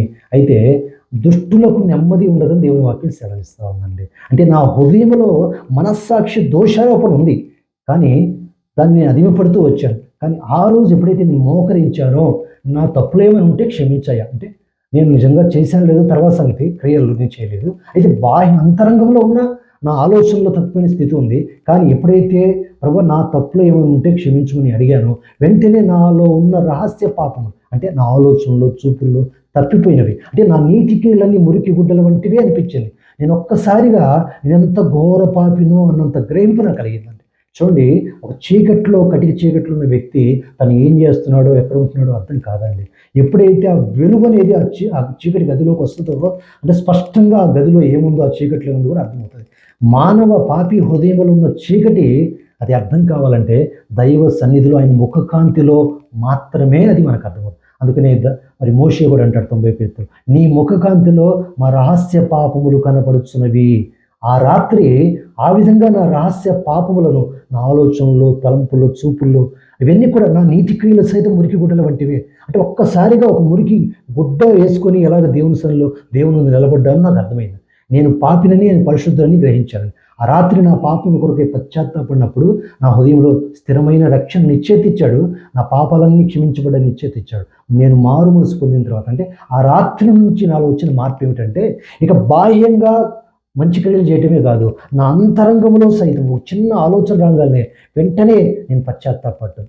అది ఎవరు నాకు చెప్పలేదు, నాలో ఉన్న ఆ ప్రభువే లేకపోతే పరిశుద్ధాత్మ దేవుడే నా నా యొక్క ప్రతి చిన్న ఒక అబద్ధమాడినా వెంటనే అర్థమైపోయేదాన్ని. వెంటనే నా మనస్సాక్షిగా దోషారోపణ వెంటనే నేను పశ్చాత్తాపడేవాడిని. నేను దేవునితో ఉన్న సంబంధము నాకు ఎంతో ఆనందంగా మధురంగా ఉండేది. కొన్నిసార్లు దేవునికి అయిష్టమైంది ఒక చిన్న ఆలోచన వచ్చినా నేను వెంటనే నా హృదయంలో అంత సంతోషంగా దేవునితో గడిపేవాడిని కాదు. మళ్ళీ ఇది గ్యాప్ వచ్చేది, నాకు అర్థమైందనమాట. వెంటనే పశ్చాత్తాపడేవాడు, ఎప్పటికప్పుడు వెంటనే ఆలస్యం చేసేవాడిని కాదు, పశ్చాత్తాపడేవాడు. ఆ విధంగా మరలా దేవునితో ఉన్న సంబంధాన్ని నేను కొనసాగిస్తాను. ఈ 30 సంవత్సరాలుగా కూడా 30 సంవత్సరాలుగా ఒక చిన్న ఆలోచన, ఒక చిన్న తలంపు, ఒక చిన్న మాట తొందరపడి మాట్లాడిన నా మనస్సాక్షి ఆ విధంగా దోషారోపణ చేస్తున్నప్పుడు వాక్యం ద్వారా కావచ్చు, పరిశుద్ధాత్మ దేవుడు నా మనస్సాక్షి ద్వారా ఒప్పించడం కావచ్చు, వెంటనే సరి చేసుకునేవాడిని. ఆ విధంగా ఆయనతో ఉన్న సంబంధాన్ని నేను కొనసాగిస్తాను. అది నాలో వచ్చిన మార్పు. చాలా సంతోషం బ్రదర్. ఎందుకంటే మీరు రక్షింపబడక మునుపు శారీరక పాపాలే పాపాలు అనుకున్న సమయంలో ఎప్పుడైతే యేసుక్రీస్తు వెలుగులోకి మీరు వచ్చారో మీ శారీరక పాపాలు కాకుండా హృదయంలో అంతరంగ పాపాలు ఏదైతే కంటికి కనబడేవి, శరీరంతో చేసేవి కానివి హృదయంతో చేసేవి కూడా పాపాలని దేవుడు మీ మనోనేత్రములు తెరిపించి చక్కని మీకు అవగాహన పాపం మీద కలిగించాడు కదా బ్రదర్. చాలా చాలా వందనాలు బ్రదర్, చాలా చాలా సంతోషం. అలాగే ఇక్కడ మనం చూస్తే మీకు 6 సంవత్సరాలు ఉన్నప్పుడే మీకు మరణం గురించి, మరణం తర్వాత మన పరిస్థితి ఏంటి, ఎటు పోతాము, నరకానికి వెళ్ళిపోతామా, పరలోకానికి అసలు వెళ్తామా అన్న ఆలోచనలు మీకు అంత చిన్న వయసులోనే కలిగాయి కదా బ్రదర్. 6వ సంవత్సరం కాదండి, నేను 6వ తరగతి చదువుతున్నప్పుడు. ఓకే, 6వ తరగతి రైట్. ఓకే, 6వ తరగతి అంటే ఒక 12 సంవత్సరాల వయసులో. సో అది కూడా చిన్న వయసే చెప్పాలంటే, అంత డీప్గా ఆలోచించారు కదా బ్రదర్. సో 12 సంవత్సరాల వయసులో ఉన్నప్పుడే మీకు మరణం తర్వాత ఏమవుతుంది, నా ఆత్మ ఎటుపోతుంది, నిత్య జీవము నేను వెళ్తానా వెళ్ళనా, నాకు రక్షణ నిశ్చయత, శాంతి, సమాధానము, నెమ్మది, మీరు ఆకలితో దాహంతో పరితపిస్తూ ఉన్నారని మాకు అర్థమవుతుంది. సో మీరు పెద్దలను అడిగారు, వాళ్ళు కూడా మీకు సాటిస్ఫై అయ్యే సమాధానాలు ఇవ్వలేదు. ఏదో నీతి కార్యాలు చేయాలా, మంచి కార్యాలు ఎక్కువ తూకం ఉంటే చెడు కార్యాల కంటే మీకు వచ్చే అవకాశాలు ఉంటాయి పరలోకం అని చెప్పారు, కానీ మీరు సాటిస్ఫై అవ్వలేదు అటువంటి దానికి. ఇంకా చాలా మందిని కూడా అడిగారని చెప్పారు కదా బ్రదర్. మీరు మీ మదర్ని అడిగారా, ఎవరిని అడిగారు? నేను ముస్లింగా ఒక మత పెద్దని అడిగాను. అవును, మత పెద్దని, ముఖ్యంగా మత పెద్దని అడిగాను. ఓకే. సో అలా అడిగినప్పుడు మీకు దాని జవాబు మరి మీకు ఎప్పుడు దొరికింది, ఎలా దొరికింది? ఎప్పుడైతే ప్రభువైన యేసుక్రీస్తునందు నేను విశ్వాసం ఉంచానో, ఆ రాత్రి సువార్త విన్న తర్వాత నేను ఆ గదిలో ఎప్పుడైతే నేను మోకరించి ప్రార్థన చేశానో, నా పాపను కొరకే పశ్చాత్తాపడ్డాను, యేసుక్రీస్తుని రక్షకునిగా నేను అంగీకరించాను. నేను అడిగాను, ప్రభుని నాకు ఆ శాంతిని ఇవ్వండి, నా హృదయంలో ఉన్న మరణ భయం కూడా తీసివేయండి అని. నా హృదయంలో భయం ఉంది, నేను చనిపోయిన తర్వాత అక్కడికి వెళ్తాను కనుక నాకు ఆ నిరీక్షణ కూడా లేదు, కనుక నేను చనిపోయిన తర్వాత నేను మరి నిత్య జీవాన్ని నాకు కావాలి అని నేను ఆ రాత్రి అడిగానండి. ఆ రాత్రి ప్రభు నా పాపాలు క్షమించడమే కాదు, నా హృదయంలో శాంతిని ఇవ్వటం కాదు, నా హృదయంలో ఉన్న భయం, మరణ భయం కూడా తీసివేశాడు. మరణం తర్వాత జీవితానికి వచ్చి నిరీక్షణ లేని స్థితిని కూడా తీసివేసి నిరీక్షణ ఇచ్చాడు. బైబిల్ చెప్తా ఉంది, రక్షణ పొందిన ప్రజలకు నిరీక్షణ కూడా ఉంది. మనము నిరీక్షణ కలిగిన ప్రజలము అంటే ఇక మరణించిన తర్వాత కూడా ప్రభువుతో ఉంటాము అని నిశ్చయిత ఇచ్చాడు. నా హృదయంలో మరణ భయం లేదండి. పౌలు కూడా అంటాడు, బ్రతుకుట క్రీస్తే చావైతే లాభము. నేను వెడలిపోయి నా దేవునితో, నా క్రీస్తుతో కూడా ఉండవాలని నేను ఎంతో ఆశించుతున్నాను అంటాడండి. నేను రక్షించబడిన తర్వాత నాకు వచ్చిన గొప్ప ఆశీర్వాదం అదేనండి, నిశ్చయితనిచ్చాడండి. 30 సంవత్సరాలకు నాకు ఏ డౌట్ లేదండి. ఒకప్పుడు చనిపోయిన వారిని చూస్తే నిద్రపట్టేది కాదు, ఒక భయం. ఈరోజు నేను 30 సంవత్సరాలుగా కొన్ని వందల శవాల ముందు చెప్పగలండి. వాళ్ళు నాకు తెలిసినా తెలియపోయినా నేను అక్కడ చూడటానికి వెళ్ళేవానండి. ఇప్పుడు రక్షించబడిన తర్వాత కూడా నేను చూడటానికి వెళ్ళేవాడిని, అక్కడున్న వారికి సువార్త చెప్పాను. ఒకప్పుడు నాకు ఈ భయం ఉండేది, కానీ యేసుక్రీస్తు ద్వారా ఈ భయం పోయి నాకు నిరీక్షణ వచ్చింది. మీరు కూడా నమ్మండి, ఈ యేసుక్రీస్తు ద్వారా మీకు నిరీక్షణ ఉంది, నిశ్చయిత ఉంది, నిత్యజీవం ఉందని సువార్త చెప్తూ వచ్చాను. ఈరోజు శవాల ముందు అంటే డెడ్ బాడీస్ ముందు నేను ఒకప్పుడు భయంతో ఉన్న నేను ఎంతో సంతోషంగా నిరీక్షణతో సువార్త చెప్పాను. ఈరోజు నేను మరణిస్తే ప్రభుత్వం ఉండడానికి గొప్ప నిరీక్షణ యేసుక్రీస్తు ద్వారా నాకు కలిగింది. చాలా సంతోషం బ్రదర్. మీకు ఎప్పుడైతే యేసుక్రీస్తు ప్రభువుని నమ్ముకున్నారో మీలో మరణ భయం పోయింది, మరణం తర్వాత ఎటు పోతానా అన్న కన్ఫ్యూజన్ పోయింది. చాలా సంతోషం బ్రదర్. ఎందుకంటే మీరు ఒక చక్కని మాట ఇక్కడ అన్నారు, రాత్రి 1993 డిసెంబర్ 31 నైట్ మీరు ఎప్పుడైతే రక్షణ అనుభవంలోకి వచ్చారో, రక్షణ నిశ్చయతని పొందుకున్నారో, అప్పుడు మీరు ఒక మాట అన్నారు, ప్రార్థన ఒక మధురమైన అనుభూతిగా మారిందన్నారు. సో అంతవరకు మీరు ఒక ప్రార్థన ఏదో ఒక ఆచార రీతిగా ఏదో చదువుకున్నది ఏదో పఠిస్తున్నట్టుగా చేశాను అన్నారు. సో అది అటువంటి ప్రార్థన నిజ దేవుణ్ణి తెలుసుకున్నాక అది మధురమైన అనుభూతి, అంటే అంత క్లోజ్ రిలేషన్షిప్ మీరు దేవునితో రావడం జరిగింది. సో అటువంటి మధురమైన అనుభూతి ఇంతకాలం నేను పొందలేదు అని ఒక ఎప్పుడన్నా అనిపించిందా బ్రదర్ మీకు? ఖచ్చితంగా. ఎందుకంటే సుప్రభుని ఎరగక మునుపు, నిజదేవుని ఎరగక మునుపు నాకు తెలిసిన భక్తి మతాచారాలు నేను చేస్తున్నప్పుడు నా హృదయంలో ఉన్న వేదన నమాజ్ చేయటమే కాదు, కొన్ని సూరాలను అలవాటుగా వలించడమే కాదు, వ్యక్తిగతంగా కూడా నేను ఏడ్చుకుంటాము, అలాగే ప్రార్థన చేసేవాడిని. అయినా సరే నా హృదయంలో ఆ సమాధానం కానీ ఆనందం కానీ అనుభూతి కానీ నాకు కలిగేది కాదు. ఎప్పుడైతే నేను యేసుక్రీస్తుని విశ్వాసం నుంచి నేను ఆ రాత్రి యేసుక్రీస్తుని కలుసుకున్నానో ఆ రోజు నుంచి నాకు నా హృదయంలో గొప్ప ఆనందము, సంతోషము, సమాధానం, ఆయన సన్నిధిలో సంపూర్ణ సంతోషం ఉందండి. ఏ దేవుడు నిజమైన దేవుడు ఉంటాడో ఆ నిజమైన దేవుడు ఇచ్చే మొదటి ఆశీర్వాదము సంపూర్ణ సంతోషం. అందుకని పౌలు కూడా అంటాడండి, ఎల్లప్పుడూ ప్రభువునందు ఆనందించండి. పౌలు చెరలో ఉండి కూడా ఆనందించగలిగాడు. అంటే నిజమైన సంతోషానికి కారణము ఈ మతము కాదు, ఆచారాలు కాదు, ధన సుఖ సౌఖ్యాలు కాదండి, దేవుడే అండి. యేసుక్రీస్తే ఆ నిజమైన దేవుడు. ఆ యేసుక్రీస్తులోనే నేను ఆనందించడం నేర్చుకున్నాను. చాలా సంతోషం బ్రదర్, చక్కని సమాధానం ఇచ్చారు. ఇంకొక ప్రశ్న బ్రదర్, సార్ ఈ రక్షణ వరకు మనము ఇప్పుడు చూసాము, రక్షణ తర్వాత ఎప్పుడైతే మీ తండ్రి గారికి మీరు యేసు ప్రభుని నమ్ముకున్నారని తెలిసిపోయిందో, ఇది మీ ఫ్రెండ్స్ వచ్చి చెప్పడం, మీ చర్చ్కి ఇంకా రాలేదు ఏంటి అని వాళ్ళే మీ ఇంటికి వచ్చేయడం వల్ల మీ ఫాదర్కి తెలిసిపోయింది అన్నారు కదా. సో మరి తెలిసినప్పుడు ఇంట్లో అంత గొడవ అవడం, అలాగే సొంత వారే, నా కన్న ఇంటి వారే నాతో ఎవరు సరిగా మాట్లాడాలని ఈ స్థితి వచ్చింది అన్నారు. సో ఇంట్లో అందరూ ఉంటూ కూడా మీరు ఒంటరితనాన్ని అనుభవించారు. తర్వాత అందరూ ఫ్యామిలీ మెంబర్స్ అందరూ కనబడిన ప్రతి ఒక్కరు మీకు క్లాస్ తీసుకోవడం, తిట్టడం. సో మీరు అందరూ ఒకవైపు, మీరొక్కరు ఒకవైపు అయిపోయారు, అంతే కదా. సో అటువంటి సమయంలో మీకు అనిపించిందా ఎప్పుడన్నా నా వారందరూ నాకు దూరం అయిపోయారు అని బాధ కలిగిందా, లేదా యేసు ప్రభు నాకు నిజదేవుణ్ణి తెలుసుకున్నానన్న సంతోషమే మీకు ఎక్కువ అనిపించిందా? అంటే సహజంగా వచ్చే బాధ ఏమిటంటే, ఇంటి వారందరూ, బంధువులు, స్నేహితులు నాతో ఎవరు మాట్లాడట్లేదే, అందరూ దూరంగా ఉంటున్నారే, నన్ను దూరం చేశారే అన్న ఒక భౌతిక సంబంధమైన బాధ ఉన్నప్పటికీ కూడా ఆత్మ సంబంధంగా నా హృదయంలో గొప్ప సంతోషం. ఎందుకంటే ఒకప్పుడు అందరూ నాతోనే ఉన్నారు, కానీ నా హృదయంలో నిజమైన సంతోషము ఎవరు ఇవ్వలేకపోయారు.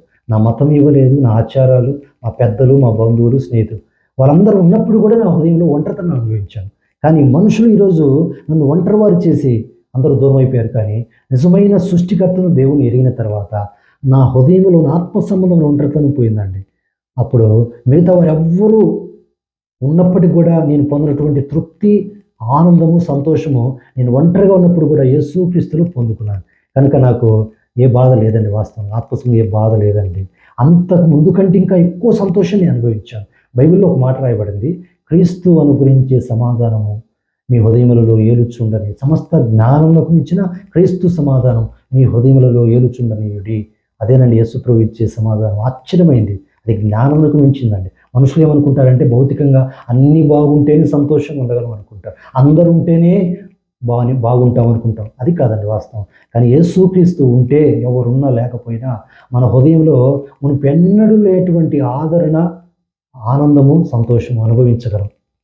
అందుకనే దావీదు భక్తుడు అంటాడు కీర్తనలో, నీవు నాకుండగా లోకంలో ఏది నాకు అక్కరలేదు. ఈ లోకంలో వాస్తవానికి నేను అన్నీ విడిచిపెట్టేశానండి దాదాపుగా, అంటే లోకరీతిగా భౌతికంగా నేను క్రీస్తును సంపాదించుకున్నాను. ఈరోజు నేను ఇదే చెప్పగలను, మరలా నాకు అన్ని దేవుడు ఇచ్చాడు, కానీ నేను ఏదైనా పోగొట్టుకుంటాను, కానీ నా యేసుక్రీస్తుని పోగొట్టుకొని నేను బ్రతకలేనండి. థ్యాంక్ యూ బ్రదర్, చక్కని సమాధానం ఇచ్చారు. ఇంకొక సందర్భంలో మీకు మత పెద్దలు అందరూ మీ ఇంటికి వచ్చి గొడవ చేయడం, మీ ఫాదర్ని తిట్టడం, మీ ఫాదర్ మిమ్మల్ని తిట్టడం, మీ మదర్ ఏడవడం, కుటుంబం అంతా అశాంతి, నెమ్మది లేనితనం, గొడవలు, ఏడుపులు, సో ఇవన్నీ మీ కుటుంబంలోకి వచ్చాయి. అంతకుముందు ఓన్లీ మీ హృదయంలోనే అశాంతి, అసమాధానము, కలవరం ఉండేది. ఇప్పుడు మీ హృదయంలో శాంతి, సమాధానము, రక్షణానందం వచ్చింది, కానీ కుటుంబంలో గొడవలు, కలహాలు, ఇప్పుడు మొత్తం మత పెద్దలు వచ్చి అంత గొడవగా అయిపోయింది. సో అప్పుడు మీకు ఆ సమయంలో ఏమనిపించింది బ్రదర్? హృదయంలో ఉన్న శాంతి సమాధానం చూసి సంతోషించాలా? కుటుంబం అంతా ఇంత చెల్లా చెదరైపోయి ఇంత ఊరికి ఎక్కేసింది కదా కుటుంబం అంతా, ఇతని వల్లే ఇంత ఇదైందని. ఆ సిచ్యువేషన్లో కుటుంబంలో అశాంతి లేదా మీ మనసులో శాంతి, మీకు ఎలా అనిపించింది బ్రదర్ ఆ సమయంలో? ఆ సమయంలో దేవుని వాక్యమే నన్ను ఆదరించింది కదా. దేవుని వాక్యం ఏం చెప్తుందంటే, ప్రభువే చెప్పారు, ఒకని ఇంటి వారే వానికి విరోధులు అవుదురు. సరే, కనుక ప్రభు ముందే చెప్పాడండి మనకి. ప్రభుని యేసుక్రీస్తునందు విశ్వాసం ఇచ్చినప్పుడు నా ఇంటి వారే నాకు పరాయి వాళ్ళుగా, విరోధులుగా మారాడు. అదేమో నాకు తెలియకుండా ఏం జరగలేదు. నేను వాక్యం చదువుతున్నప్పుడు ఆ వాక్యం ద్వారానే దేవుడు నాతో మాట్లాడాడు. కనుక ఆ వాక్యమే నన్ను బలపరిచింది. ఇలా జరుగుతుందని ముందే చెప్పాడు ఆయన. కాబట్టి ఆ వాక్యమే నన్ను ధైర్యపరిచింది. ఎందుకంటే బైబిల్ చెప్తుంది, ప్రభు కూడా చెప్పారు కదా, మనుషుడు రొట్టె వల్ల మాత్రమే కాదు, దేవుని నోటి నుండి వచ్చే ప్రతి మాట వలన జీవించును. దేవుడు తన వాక్యం ద్వారా తన బిడ్డలను బలపరుస్తాడు. ఏ సందర్భంలో ఏమి కావాలో, ఎలా మాట్లాడాలో దేవునికి తెలుసు కాబట్టి దేవుడు వాక్యం ద్వారా నాతో మాట్లాడేవాడు. కొన్నిసార్లు ఆ వాక్యం నా దగ్గర ఉండకపోవచ్చు, కానీ అంతకుముందు చదివిన వాక్యాన్ని పరిశుద్ధాత్మ దేవుడు నా జ్ఞాపకం చేసేవాడు. అలాగే నన్ను ఆదరించి ధైర్యపరిచేవాడు. అయితే ఆ ప్రారంభ దినాల్లో అంత వ్యతిరేకత, అంత ఆటంకం ఉన్నప్పటికీ ఎల్లకాలం అదే పరిస్థితి ఉంచలేదండి. ఎప్పుడైతే ప్రభు తన వాక్యం ద్వారా ఆదరించాడు, ప్రభువు కొరకు నేను నిలబడినప్పుడు ఈరోజు మా ఇంటి వారే నన్ను అర్థం చేసుకున్నారు. ఇప్పుడు నా బంధువులు నా దగ్గరికి వస్తూ ఉన్నారు. వాళ్ళందరూ చాలా మంచి రిలేషన్ నాకు కలిగి ఉన్నారు. కొంతమంది వాళ్ళు నా దగ్గరికి వచ్చి ప్రార్థన చేయించుకుంటున్నారు. దేవుడు ఆ విధంగా మార్చేసింది. చాలా చాలా సంతోషం బ్రదర్. ఇంకో ప్రశ్న అడుగుతాను బ్రదర్. మీ మదర్ ఎప్పుడైతే మరి మీరు వెళ్ళిపోయారని ఎప్పుడైతే నన్ను సూసైడ్ అటెంప్ట్ చేశారు 2 సార్లు, సో అప్పుడు కూడా ఇంట్లో అంతా కలవరము, మీరు వచ్చే టైంకి చాలా గొడవలు అయిపోయాయి. అప్పటికే చాలా చాలా పెద్ద గొడవలు అయిపోయాయి.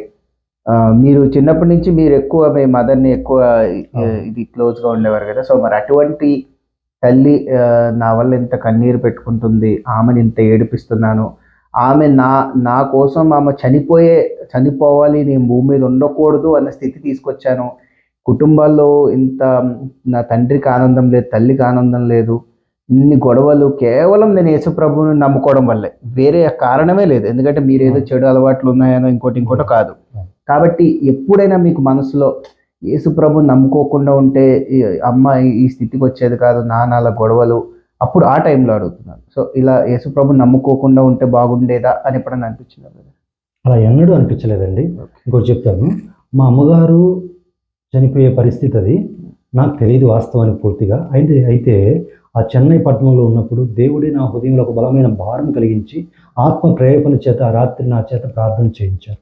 ఆ ప్రార్థనకు జవాబుగా అమ్మను అద్భుతంగా మరణం నుండి తప్పించి తీసుకొని వచ్చాడండి. అదొక అద్భుతం. అయితే నేను అంటాను, భౌతిక మరణం ఉండే తప్పించలేని వాడు నిత్య మరణం నుండి కూడా తప్పించగలిగిన సమర్థుడు యేసుక్రీస్తు వారు. అంటే నా ప్రార్థనకు జవాబు ఒకటే వచ్చేసరికి నా హృదయంలో సంతోషం ఉంటుంది, కానీ నాకు బాధ లేదండి. అయితే తెలియని వారు, అంటే అర్థం చేసుకుంటూ వాడు నా సాక్షి ఉన్న తర్వాత ఒక సహోదరుడు వచ్చి చెప్పాడు, మీ అమ్మ నాన్న ఇంత ఏడిపించావేమిటి, ఎందుకు ఇలా చేసావు అన్నాడు. నా సాక్షి ఇంకా పూర్తిగా నీకు అర్థం కాలేదేమో, కానీ మా అమ్మా నాన్నని నేను ఏర్పించడం కాదు, నా ప్రభువుని సంతోష పెట్టే క్రమంలో కొన్నిసార్లు వాళ్ళు దుఃఖపడ్డారు, కానీ ఒకరోజు వారి రక్షణలోకి వచ్చినప్పుడు వారు ఇంకా ఎంతో సంతోషిస్తారు అని చెప్పడం. తాత్కాలికమైన దుఃఖం. చాలా సంతోషం బ్రదర్. చాలా చక్కని సమాధానాలు ఇచ్చారు. చాలా చక్కని ఆత్మీయమైన సమాధానాలు ఇచ్చి ఓపికతో సమాధానం ఇచ్చినందుకు చాలా చాలా సంతోషం బ్రదర్. విన్నారు కదా బ్రదర్ షేక్ నాగూర్ మీరావలి గారి గొప్ప అద్భుత రక్షణ సాక్ష్యాన్ని. మరి ఆయన ముస్లింగా ఉంటూ, ముస్లిం కుటుంబంలో పుట్టి చక్కగా ఆయన నమాజులు చేస్తూ భక్తిగా ఉంటూ, రంజాన్ టైంలో మరి ఆయన ఉపవాసాలు ఉంటూ చాలా భక్తిగా ఉన్న ఆయన హృదయంలో 12 సంవత్సరాల వయసు నుంచి హృదయంలో మరణం తర్వాత ఏం జరుగుతుంది, నిత్య జీవానికి సంబంధించిన ఆలోచనలు, శాంతి కావాలి, సమాధానం కావాలి, దేవునికి చేరువ అవ్వాలి, దేవుని స్వరం వినాలి, దేవునితో చక్కని సంబంధం కలిగి ఉండాలన్న ఆశ, ఆకలితో ఆయన ఉన్నప్పుడు నిజ దేవుడైన నజరేయుడైన యేసుక్రీస్తు ఆయనను దర్శించి మరి ఆయన జీవితంలో శాంతిని, సమాధానాన్ని, అలాగే మరణ భయాన్ని తీసివేసి మరి ఆయన కుటుంబంలో కూడా తాత్కాలికంగా మరి శ్రమలు కలిగినను మరి బ్రదర్ దేవుడు మీతో స్పష్టంగా మాట్లాడారు కదా, శ్రమలను నువ్వు పారిపోవద్దు, శ్రమలను ఫేస్ చేయి, ఒకరోజు నువ్వు విజయాన్ని పొందుకుంటావని దేవుడు ఆయన ధైర్యపరిచి మరి వ్యతిరేకిస్తున్న కుటుంబీకుల మధ్య దాన్ని సాక్షిగా నిలవబెట్టి మరి ఇప్పుడు చక్కని స్థితి, చక్కని సంఘాన్ని, అలాగే మంచి కుమారులని, అలాగే కుటుంబీకులు అందరి మధ్యలో చక్కని సమాధానాన్ని ఇచ్చారు. అందరూ బ్రదర్కి ఫోన్స్ చేస్తారు, అందరూ ప్రేయర్ చేయించుకుంటారు. కాబట్టి దేవుడు తాత్కాలికంగా మన జీవితాల్లో శ్రమలు అనుభవించినను శ్రమల సమయంలో ఆయన మనకి తోడై ఉంటాడు, అలాగే మనకి విజయాన్ని కూడా దయచేస్తారు అనేది మన బ్రదర్ సాక్ష్యమే ఒక మనకి ఆధారంగా ఉంటుంది. కాబట్టి మీ జీవితంలో కూడా మరి మీకు కూడా శ్రమలు వస్తూ ఉండొచ్చు. మీ కుటుంబీకులు మరి దేవుని పనిలో మీరు ఉండి దేవుని కోసం మీరు ప్రత్యేకించుకొని సమర్పించుకొని ఉన్నప్పుడు మీ కుటుంబీకుల ద్వారా మీకు కూడా శ్రమలు వస్తూ ఉండొచ్చు. కాబట్టి అధైర్యపడకండి.